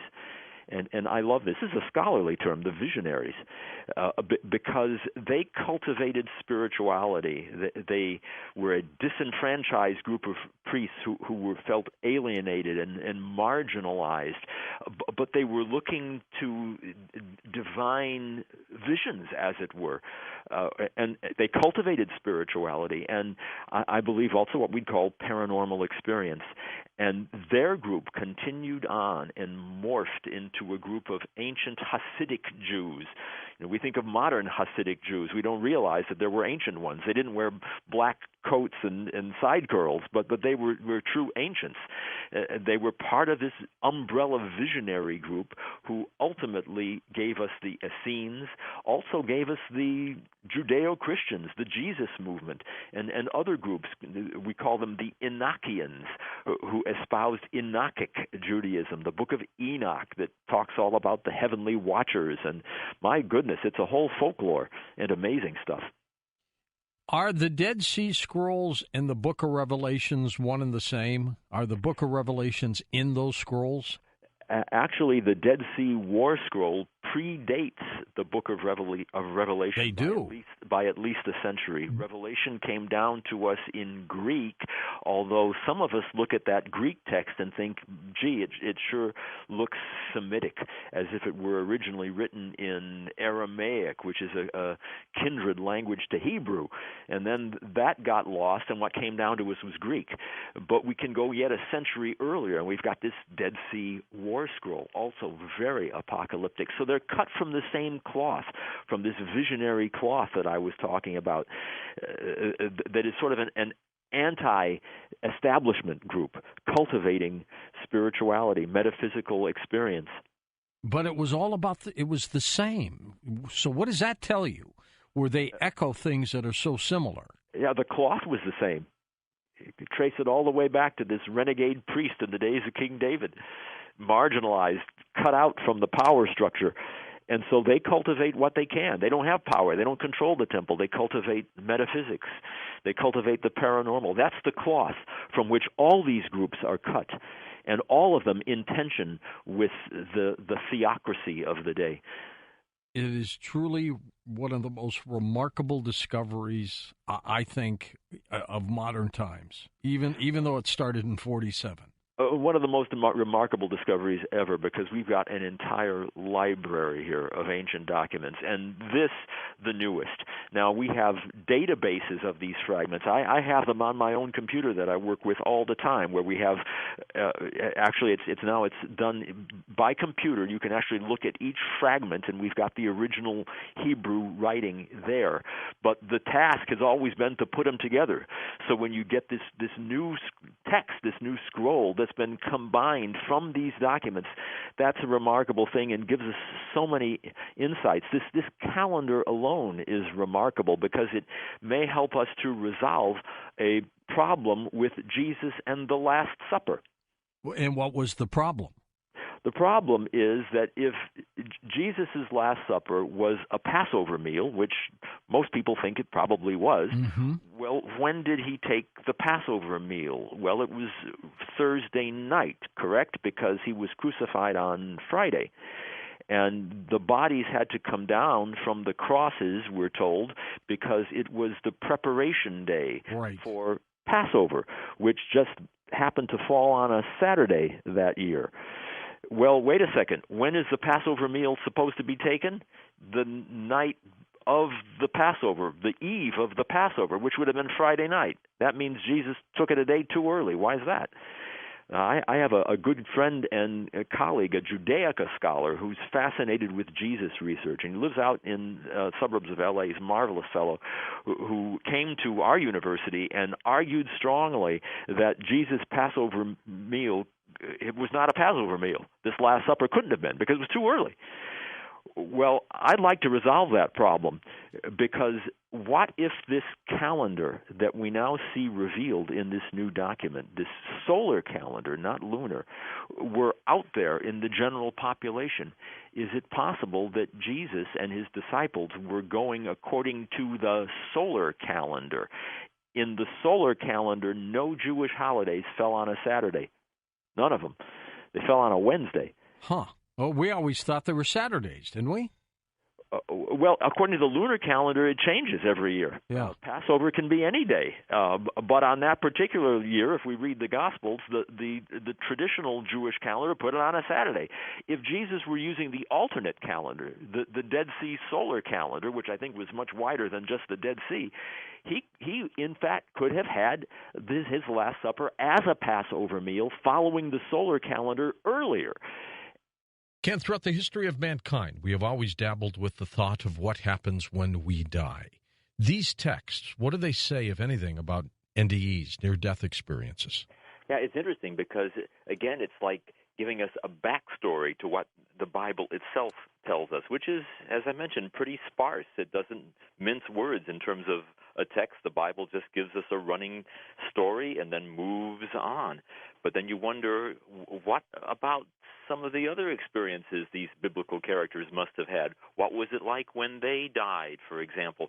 And we've got multiple such stories from Adam, for example, who is on his deathbed, as it were, facing his own demise, and he sends his son Seth to go back to the Garden of Eden, which they had been expelled from, in order to take some anointing oil from the tree of life and bring it to him to soothe his wounds. These kind of stories just never made the cut of the Bible, and yet they convey to us the most remarkable compassion, even in death, as if to tell us that without pain and suffering and even death, we wouldn't be fully human. So rather than to wince from pain and to recoil from the idea of death, this is something that ultimately we should welcome.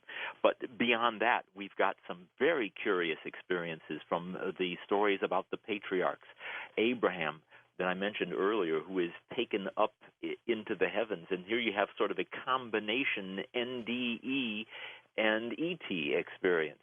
And again, that's why I like this concept of archetypes, where whatever these experiences are, they seem to be fused together.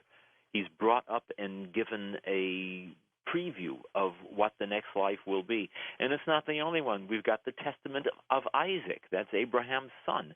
And he's told by the angel again. It's an angel, Michael, about his approaching death. And he goes up into the heavens, and he has an experience of a life after this life. It's remarkably like a lot of the near-death experiences that we see today. Absolutely.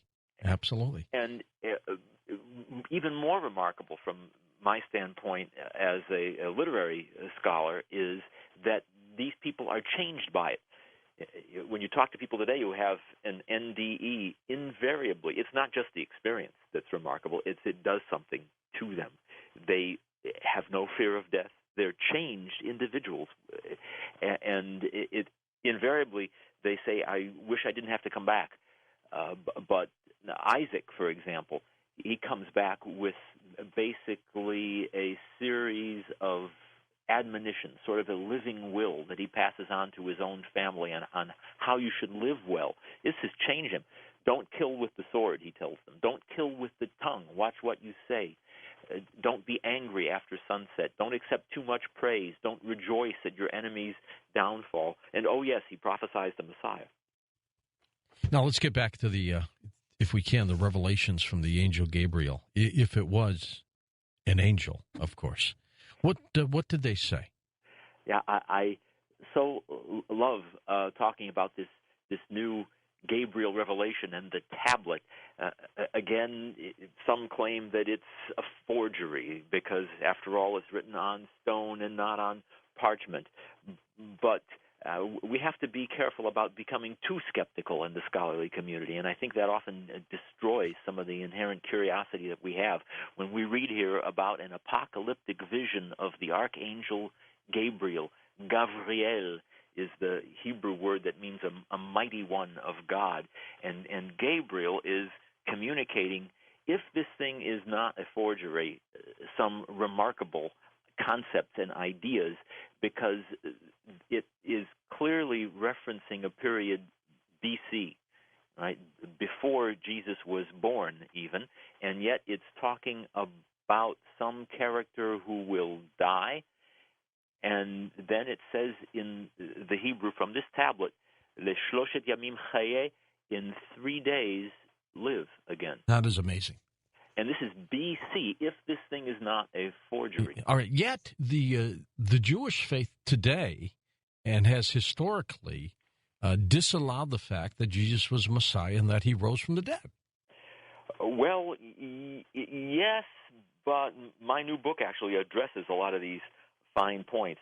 It's been assumed by most scholars, and certainly most Christian scholars for the last couple of millennia, that these ideas were not common to the Jewish faith, that they were really unique and unique in history and Right. certainly unique to Christianity. If things like the Gabriel tablet are true and they're not forgeries, then we know that these ideas were not just the domain of a new religion that developed. These were right in the heart and soul and bosom of ancient Judaism itself. And as a scholar, I'm fascinated. Again, I'm a scholar of Judaic studies, but I'm fascinated by early Christianity within the Jewish faith. And I'm convinced that this movement was enormous, and it was thoroughly Jewish, and it even tended to be quite apocalyptic. It was caught up right on the cusp of this catastrophe of revolution against the Roman Empire. We've got a Dead Sea Scroll that looks a whole lot like the book of Revelation, and yet it is written in Hebrew, and it predates the book of Revelation by at least 100 years. And this is remarkable. Now, is there any way that those who wrote the book of Revelation, the gospel, that they would have known about these other texts? I'm sure. The more I study this, the more I research this on a scholarly level, the parallels are too uncanny to be just coincidental. There are common themes. We love that word, archetypes, all through this literature that talk in specific terms. Sure, the early Judeo-Christians, we have to call them, had to have been aware of the Dead Sea Scrolls. Some even think that there was a direct link with whoever wrote the scrolls and early Christianity. One scholar, a colleague of mine, thinks that the mysterious teacher of righteousness in the Dead Sea Scrolls was, in fact, the apostle we call James, and that the scrolls do, in fact, represent the face of early Judeo-Christianity. Now, who wrote the book of Revelation? Was it John or all of them? Well, as with everything else, it's highly contended.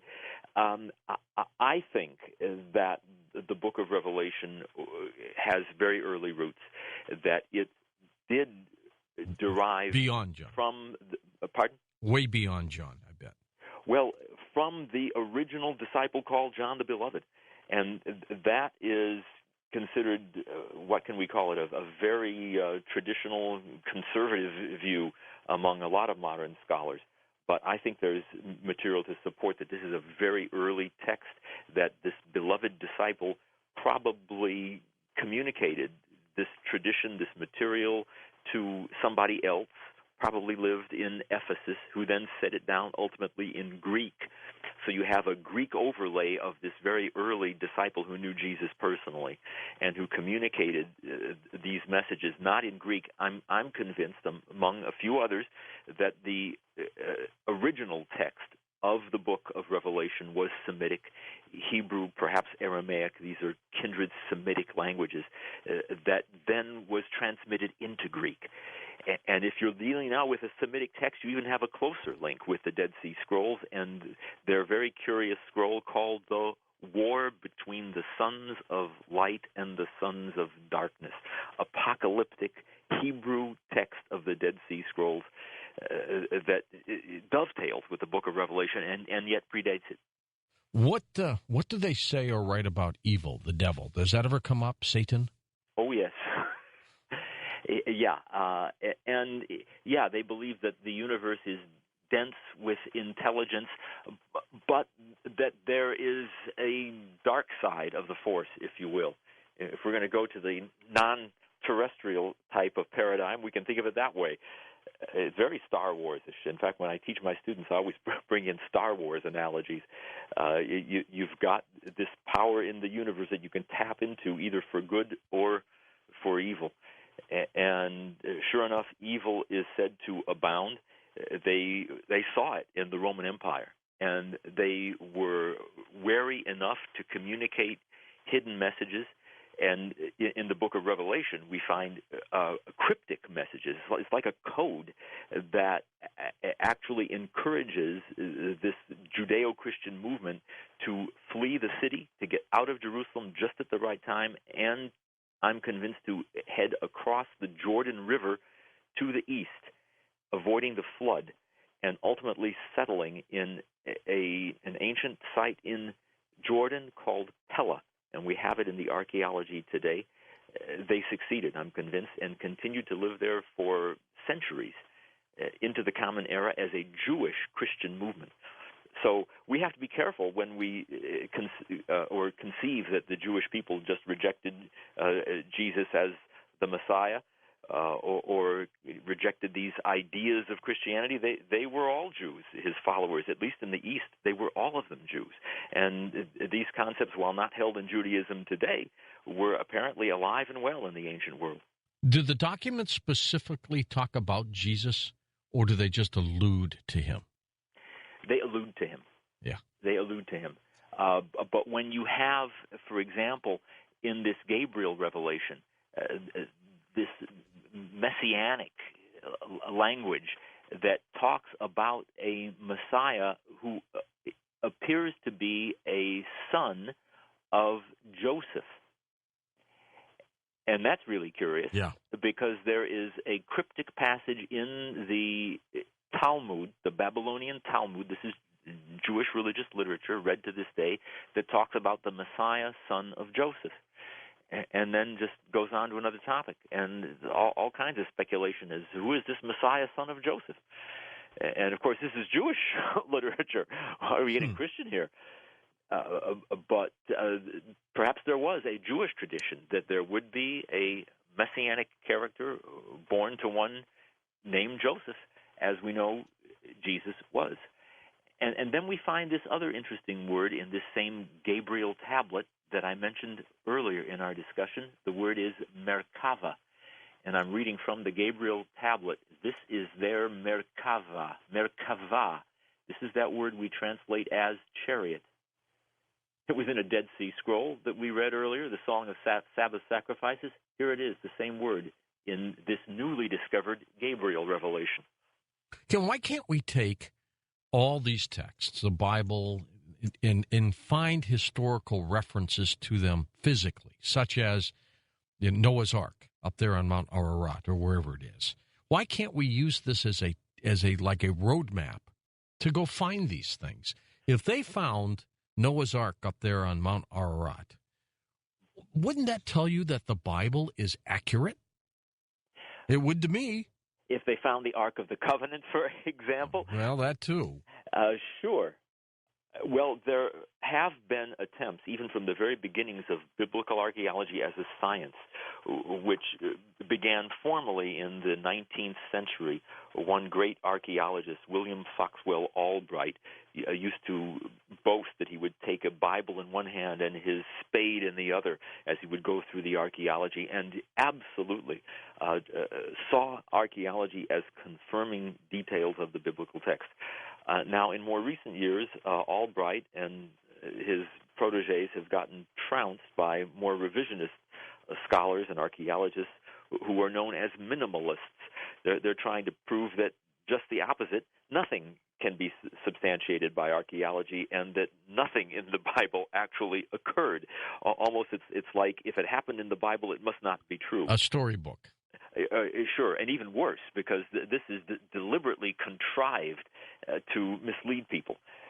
But, it's like a pendulum swinging. It goes so far over in that one direction, and now, lo and behold, it's beginning to come back. And there are some staggering things that are coming forth in the archaeology. Only recently, we got another major find where there is an altar that has been discovered archaeologically on Mount Ebal, that Joshua supposedly set up and erected after the Israelites crossed the Jordan River, way back after the Exodus. Well, this story has just been laughed to scorn as total contrivance. Why, this is as historical as Tales of King Arthur, is what a lot of modern scholarship has declared. And then out of nowhere, you've got just recently a spectacular find. If this is an actual altar set up by Joshua, this is amazing. Of course, where is the geographical location? It's in the West Bank, the Palestinian Authority, and guess what? Now all the geopolitics we were talking about earlier comes into play. Absolutely. What happens when they decide, whoever they may be, that none of this is real, that it's a great story? Does that destroy religion? No, it doesn't. Now, I think it's relevant whether or not it's real. But Me too. I know minimalist scholars who absolutely have no problem with it. I could name one, but I better not. He's an Israeli, in fact, who thinks that these are entire contrivances. All of them. Pretty much. Yeah.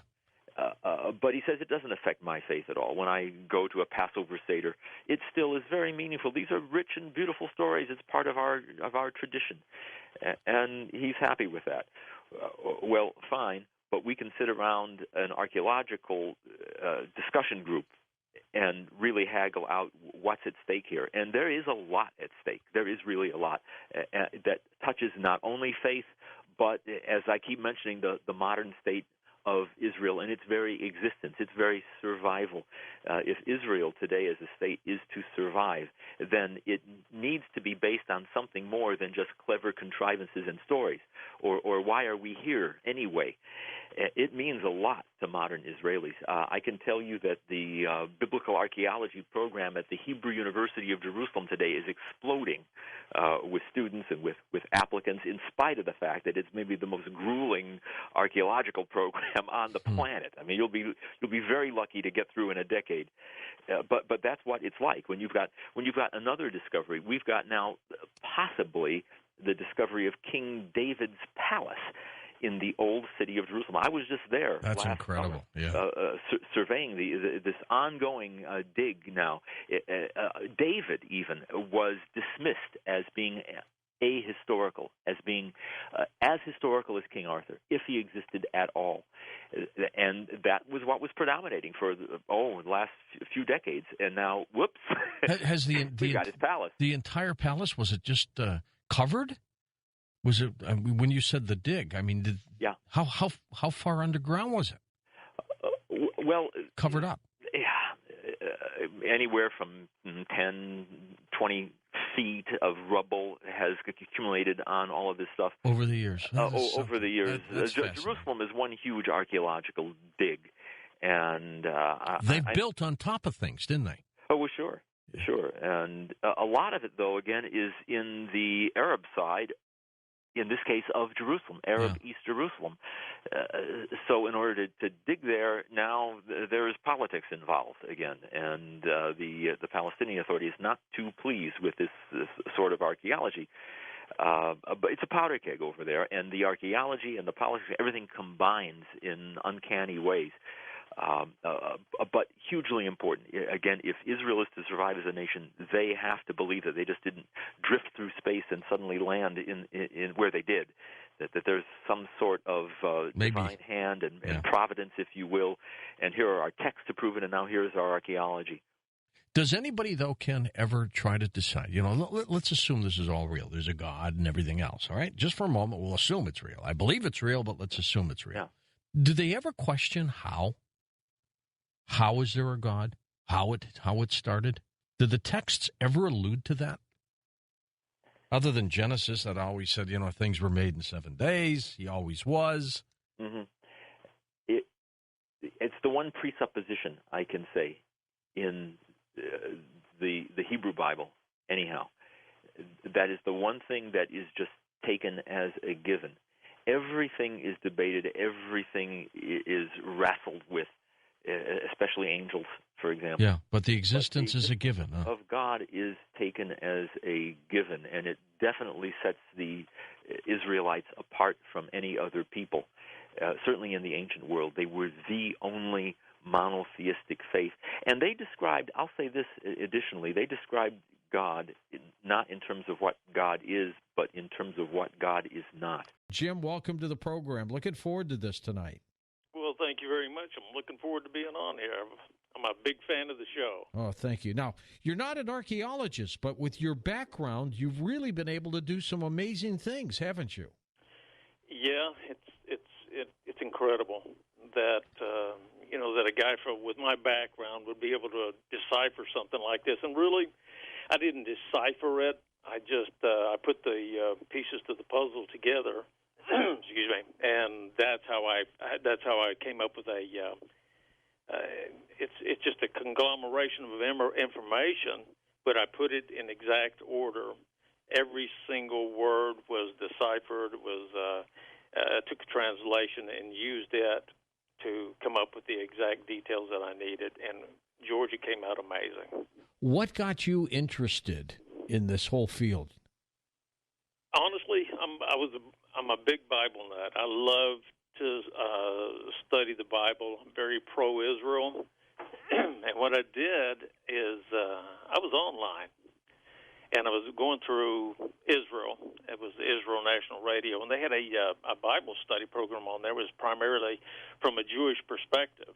There was a little lady on there by the name of Miriam Ben Yaakov, sweet lady. Mm-hmm. And she was teaching the class. Well, she saw my name. You had to sign in, put your name on it. You had to, kind of give them an idea of where you're from. I put Jim, Apache, okay.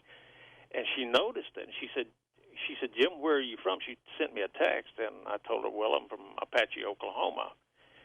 She said, you're kidding me. Now, you got to understand, this is going through Israel. This class going through Israel. Right. Through Israel National Radio.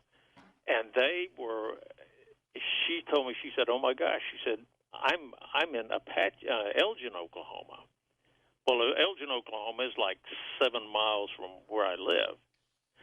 But actually, at the end of the day, what happened was she was exactly 2 miles away from me.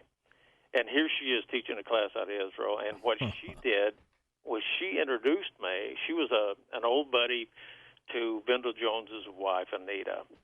She worked for Vendel for several years, and she was able to get a meeting with me and Vendel. I wanted to talk to him about the Dead Sea Scrolls. He's, of course, he's a scholar. He was a scholar on the Dead Sea Scrolls. He's gone now. He's passed away a few years ago. So Vendel invited me down. We sat and had a wonderful time with him and his wife. And he began to tell me about the Copper Scroll. Well, that was the least interesting of all the Dead Sea Scrolls to me. It was just a laundry list of, go here, look here, find this. And repeated that way all the way through the Copper Scroll. I had no interest in it.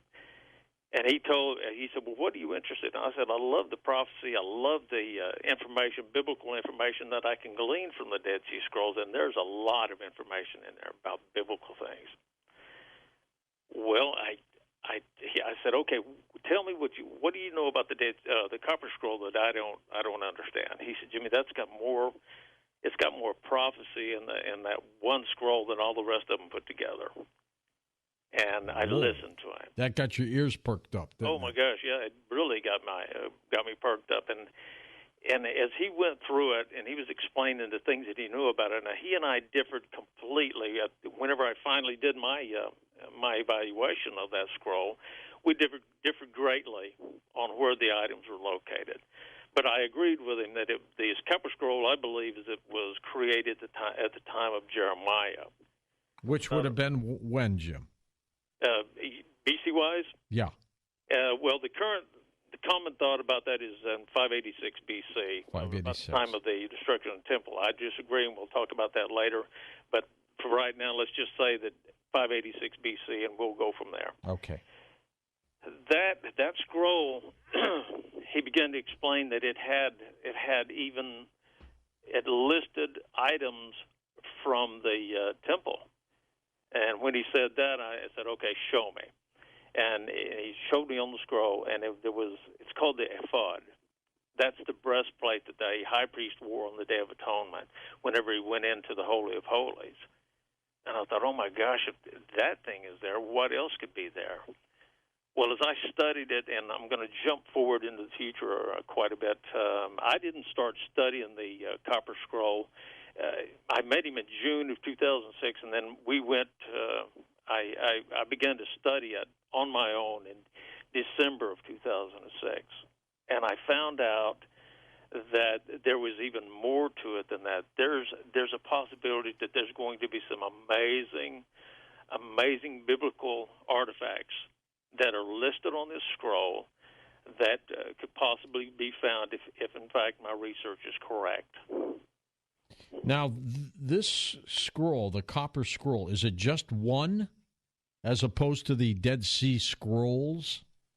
It is one scroll, but what happened is the scroll snapped in two because whenever you take a complete, because a copper scroll is literally made out of copper. Well, when they laid it out, it stretched out, or whenever the men made this thing, they hammered this sheet of copper, 3 sheets of copper, into sections of about approximately, a little over 2 feet apiece. And what they did was they pressed or they tapped the letters into this scroll, and they had to do it backwards because they wanted the scroll to be read from the reverse side, where each Hebrew letter, would protrude from the surface of the copper scroll. Well, when they did that, it makes the metal more brittle. It's like folding a piece of paper, several times. Once you put the folds in it, it becomes more rigid. Well, when they tried to unroll the scroll, it snapped. Now, whether that happened during and I do believe that it happened during the time that the scroll was actually made, they riveted each of those 3 sheets of metal. They riveted them together so that they would form one long scroll about 7 feet long and approximately a foot wide. Now, who found these scrolls? This scroll? The scroll was actually found by a gentleman during a excavation in 1952. And one of the interesting things about it, it was found on 20 March 1952. So the 20th of March was the vernal equinox.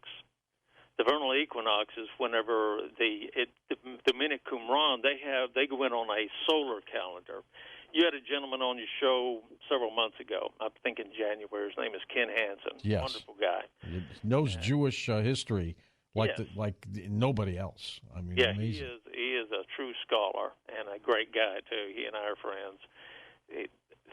The 20th of March is the beginning of the year for the guys at Qumran. Well, this gentleman by the name of Henry de Contenson, he was the one that found it. They went into Cave 3 at Qumran, in the Qumran area. There's multiple caves there. As a matter of fact, they just found one here recently, another cave that had the scrolls in it. Well, when Henry went into this thing, Mr. Contenson went into this cave, a large portion of the ceiling had dropped down and actually almost formed another wall, and they almost didn't find the scroll because they had to go behind this slab of rock and go back in there, and they saw that this scroll was sitting up on a shelf. And that's how this whole thing began like I said, in March of 1952 in Cave 3. It's called, they give each one of them a catalog number. The Dead Sea Scroll is 3Q15, and it is just an incredible document. Jim, who deciphered it? Who deciphered it? Yeah. Well, there's been you can ask a dozen people that have tried to translate it, and you get a dozen answers. Yeah, that's true. I mean, here's the difference about what I did. I don't speak fluent Hebrew. I can't read fluently.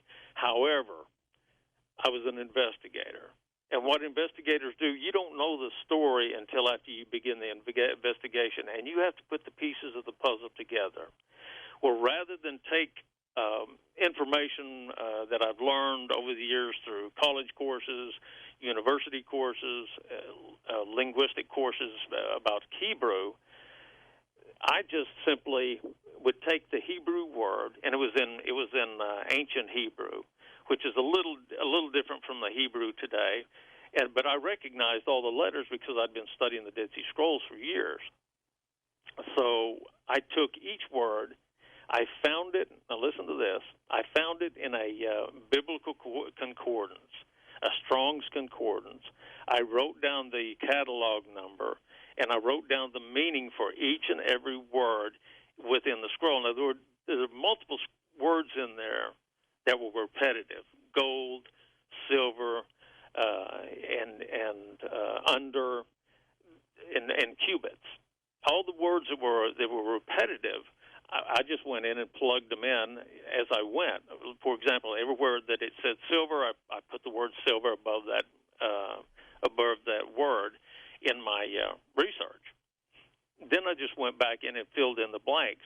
But what you do when you do that, you're not trying to understand anything until after it forms a complete sentence.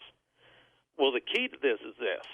There's a lady that's written a book about the Copper Scroll Project. Her name is Shelley Neese. Right. And it's a lot about you, too, right? Oh, it's completely about the project, Copper Scroll Project. Yeah, she went with us on the first excavation we did. She's been with us almost every trip we went to Israel, and we've been to Israel a lot in the last 11 to 12 years, like 15 times, I believe. But what Shelley says is this. She says that the first line, she calls it like it's a prologue to the entire scroll. And what she's saying by that is the first line of the Copper Scroll says, "Under the ruins in the valley of Achor." Whenever I read that, or preamble, I'm sorry, when I read it, I thought, oh my gosh, why are these guys looking for? And every one of the other researchers that did research on this began to look. They thought that the gold and the silver and the gems were scattered all over Israel. Well, it doesn't make any sense. They didn't have U-Haul trucks back then. They had guys with strong backs and donkey carts.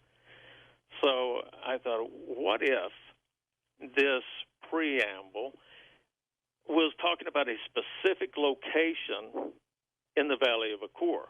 So what I did was I started off with the one location that I was very familiar with, which was Qumran. Mm-hmm.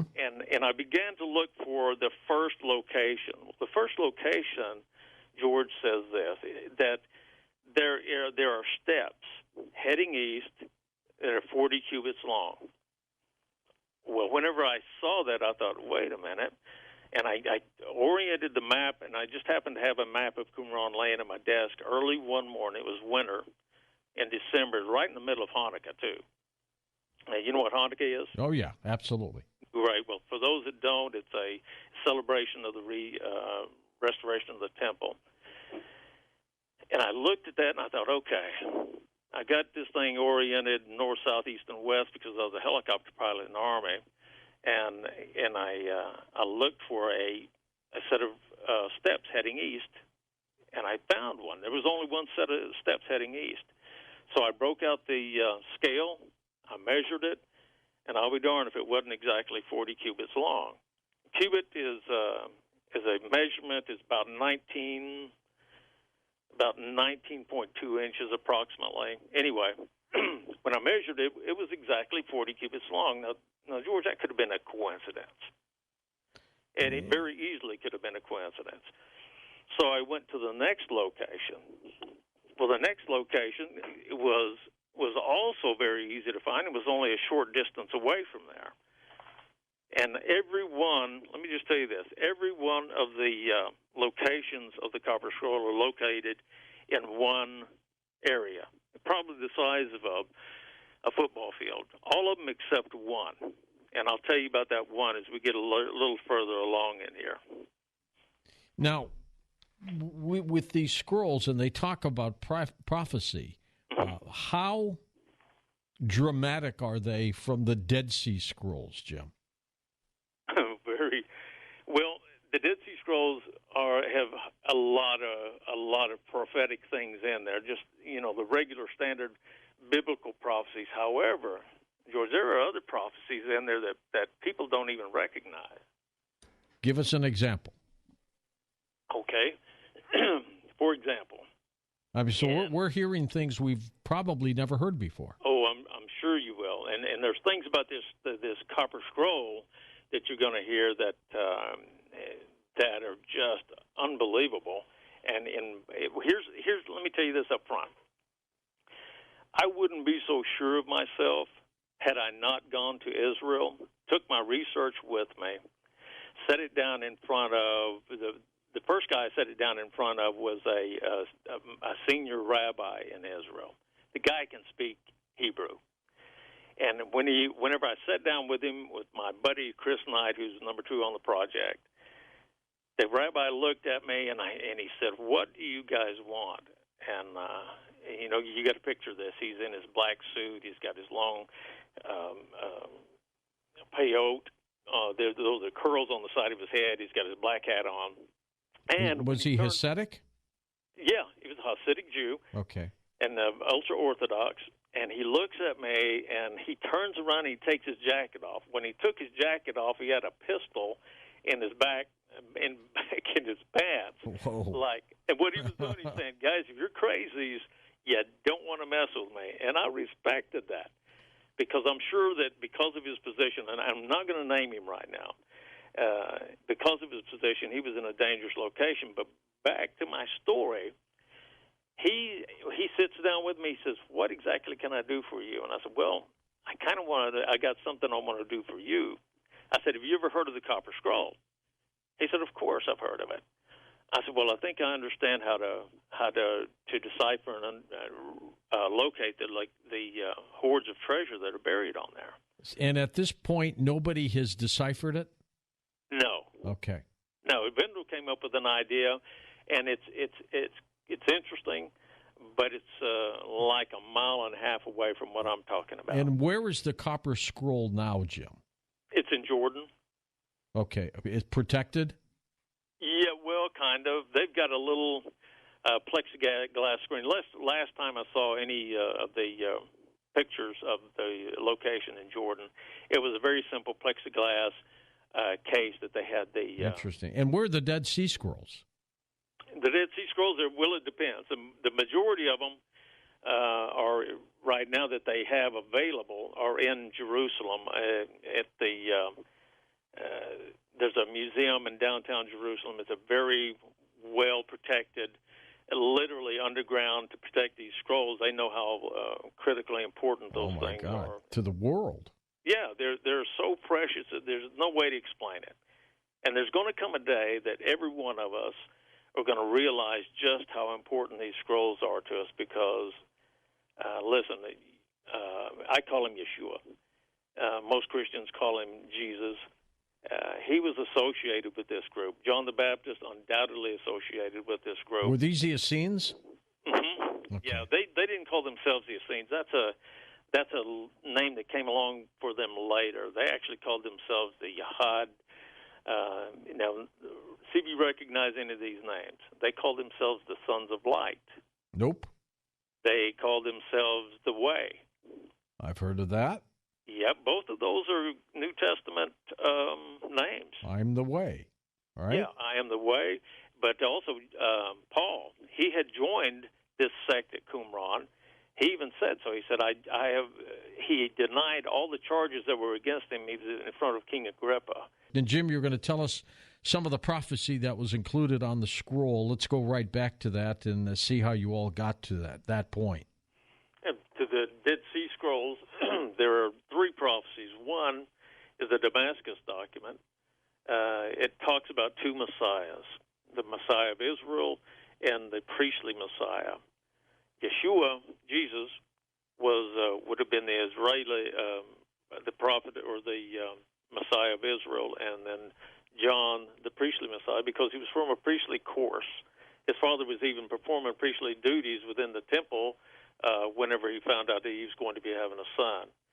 Well, the Damascus document gives you an exact number of years, 390 plus 20, from the destruction of the temple to the birth of these two men, that they would come forth. And then the Melchizedek scroll gives the number of years is 40 jubilees, which you do that approximately 40 years. So there's an exact number. 40 years, 50 years, 49 years between each one of the jubilees. Mm-hmm. And you come to 10 jubilees. It's the exact date of the death of Jesus. I'll just call him Jesus. And the Damascus document, another one, is from the teacher of righteousness until the destruction of the temple.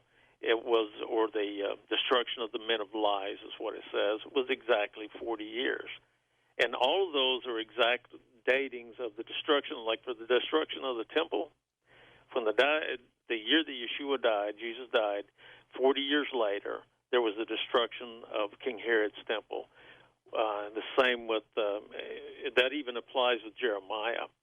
From the year that Jeremiah began his prophecies as a young man, 40 years later, the temple was destroyed. First temple was destroyed. But the Damascus document, the 390, again from the destruction of the temple, 390 plus 20, which is 410, was the birth of Yeshua and John the Baptist. Okay. So there's three prophecies right there that people don't even talk about it. I don't get it. I don't understand why they don't do this. I do chronology research, and I've got a timeline on a Excel document that's precise. It's got all the way from Adam to 40 years in the future from now. And it's amazing. Once you use I only use biblical dating from Adam all the way down to the destruction of the Herod's temple, and all the prophecies it's amazingly exact. But you can't use secular dating. You have to use biblical dating, or they will not work. Does anything talk about the apocalypse? What they talk about is this, not the apocalypse. There are Dead Sea Scrolls that do talk about it, but the ones that were focusing on for the Dead Sea Scroll, there are several documents that talk about the Copper Scroll, and they talk about each one of them talks about the time whenever we discover these implements, this gold, silver, gems, and temple vessels is what they are. Each one of those scrolls tells you that whenever these things are found, to be the time of the restoration of Israel, the time of the coming of the Messiah, and the time of the end of the age. And those Emek HaMelech, which means Valley of the King, that's one of the documents, supporting documents. There is the Apocalypse of Baruch. Tells the same thing, that when these things are found, the Copper Scroll items, when they're found, it's a time of the end of the age. And then the last one is Maccabees, Second Maccabees. Second Maccabees gives a description almost exactly like the very last description on the Copper Scroll. Where do you think the treasures might be? And what do you think it consists of? Oh, I know what it consists of. They gives you a very detailed description of what these items are, the Copper Scroll does. And the location of all these things, and guys, don't grab a shovel and head for Israel. You're going to go to jail. They protect these locations very closely. You think they've already found things? Yeah, well, let me tell you this.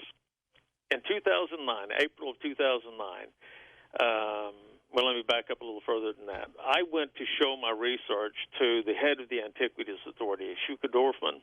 In Israel? In Israel. Me and my buddy Chris and I went to Israel. A lady from, a Comanche lady from Lawton, Oklahoma knew him. And she called him for me, and she said, Shuka, I have got a young man here that needs to show you his research. He was a gentleman. He and his wife, Talma, met us at our hotel. We went to the Citadel Hotel in downtown Jerusalem. Condoleezza Rice had just left. We go in there, and his son was an assistant manager. So the son takes us up to a room where we can have privacy, and opened up the windows. We were overlooking the Temple Mount. Must have been a great sight. Oh, it was beautiful. Jeez. Yeah. It was beautiful. And I sat down with Shuka, and I said, he was the head of the Antiquities Authority now. I sat down with him, and I said, he asked me what he could do for me. And I said, well, same thing I told the rabbi. I said, it's what I want to do for you. And I began to show him my research. And at first, you got to picture this. The guy is a big fella. He sat back in his chair, he folded his arms, and it was, oh, my gosh. A little skeptical. Here's another American who thinks he knows what he's talking about. A lot skeptical. But 5 minutes into this, I'm not joking, 5 minutes into this, for each location, he got closer and closer and closer to the table, and I showed him 4. He was on top of it by the 4th location. What was it that you got him interested in? Oh, the Copper Scroll. My research on the Copper Scroll. I mean, but what was the trigger point there that really got him into it? Easy. I showed him the 40 cubits pool. I showed him there's another location that gives a mikveh. You know what a mikveh is? No, I do not. It's a baptismal. Okay. It's a ritual baptismal. It was the identification on it is at the north edge of the community. It's got 2 entries. You have to go down and to the left to enter into this pool. Every single one of those now matched up with the Copper Scroll. I lifted fingerprints as an investigator, and you've got to have certain number of swirls. All the points have to match on the fingerprint.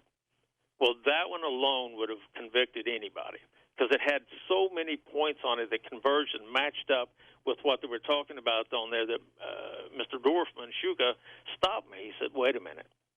He had his hand on his forehead. He said, "Wait a minute." He said, "Let me make a phone call." He reaches in his bag. He pulls out a cell phone. He calls his secretary, and you got to understand, he's a top guy in Israel for all of the antiquities. He calls his secretary and he says, "Can you get?" And I didn't know until afterward. I listened to the recording we made. Can you get Yitzhak Magen and Yuval Peleg and have them meet with me on Monday morning? This was Friday, and they were getting ready for the Sabbath there. Right. He looked at me, he said, "Mr. Barfield, can you meet us on Monday morning at my office at the Rockefeller Museum?" I said, "Of course." Well, that's what sold him. Was all of the points on this Copper Scroll, my research, and I've got a 290-page document. All of them matched up perfectly.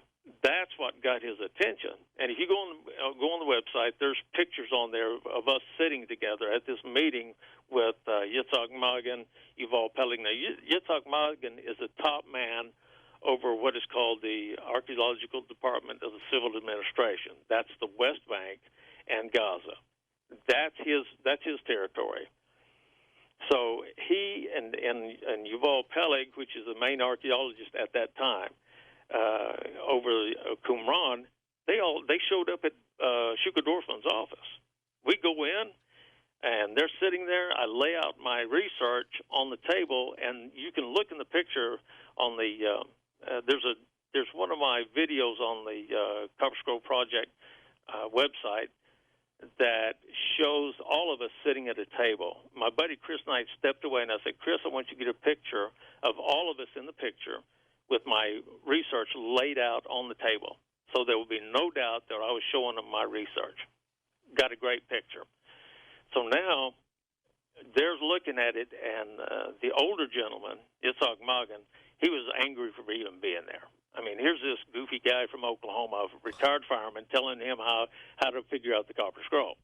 He didn't like that. And what was in it and where they were and everything else. Yeah, he didn't like it. But the other guy, Yuval Peleg, which is a younger man, he looks at Shuka, and he says to him, "Oh, my gosh," he said, "I think this guy's done it."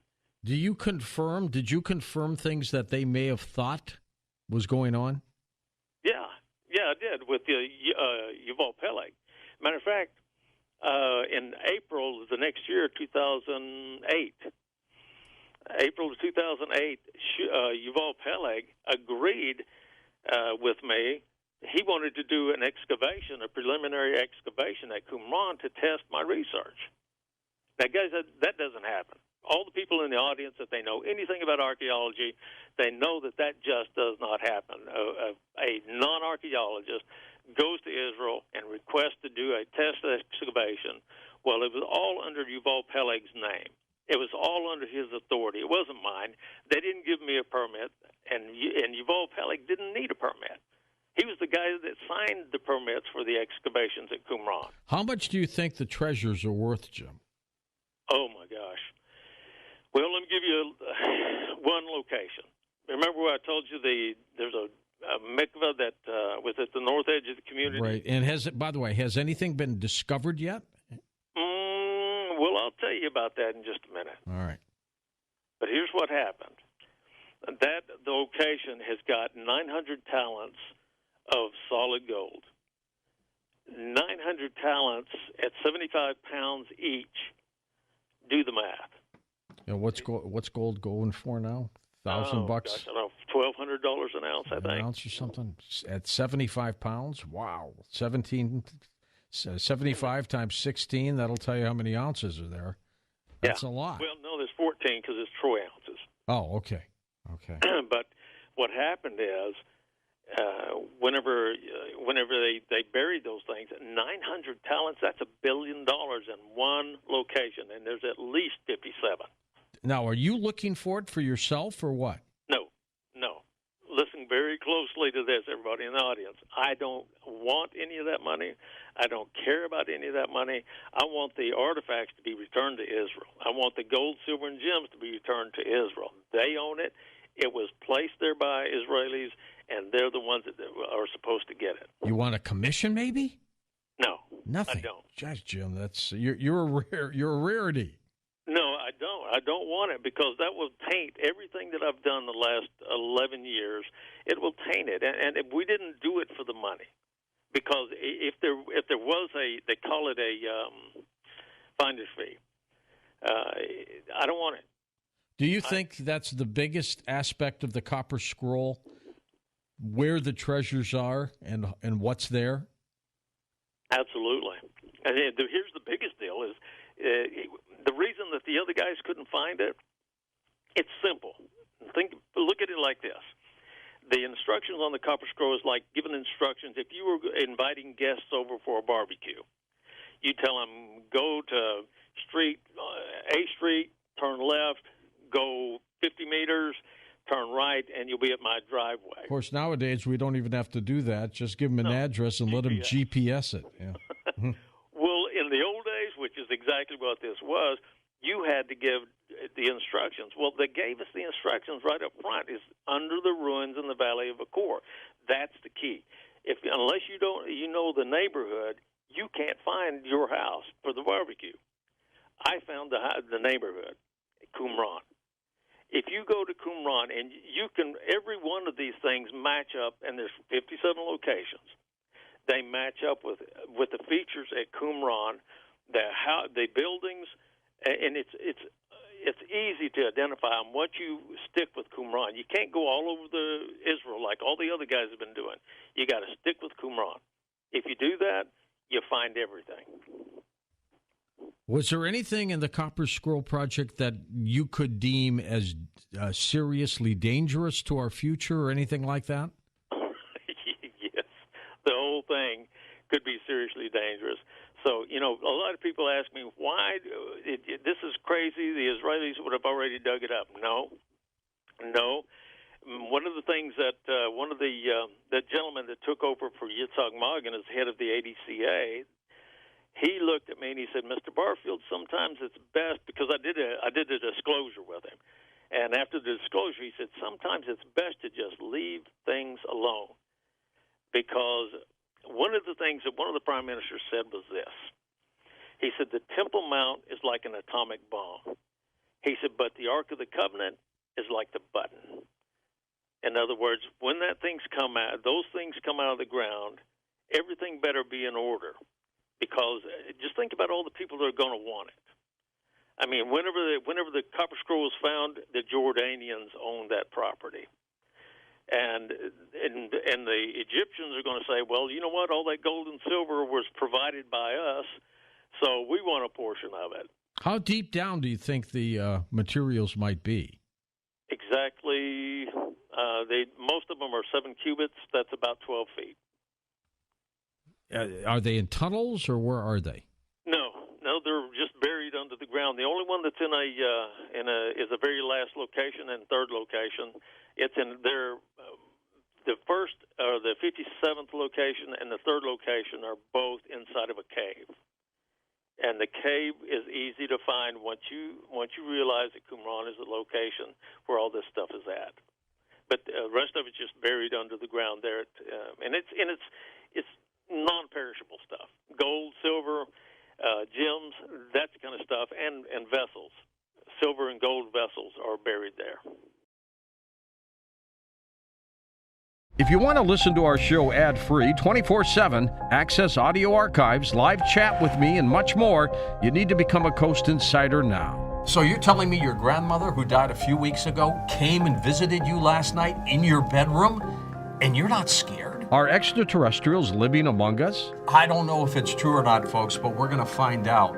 If you enjoy stories like these and want to learn more about the mysteries of the universe with me, become a Coast Insider now to access hundreds of our archive shows to listen anytime, anywhere. Sign up now at coasttocoastam.com/Coast Insider. That's coasttocoastam.com/Coast Insider.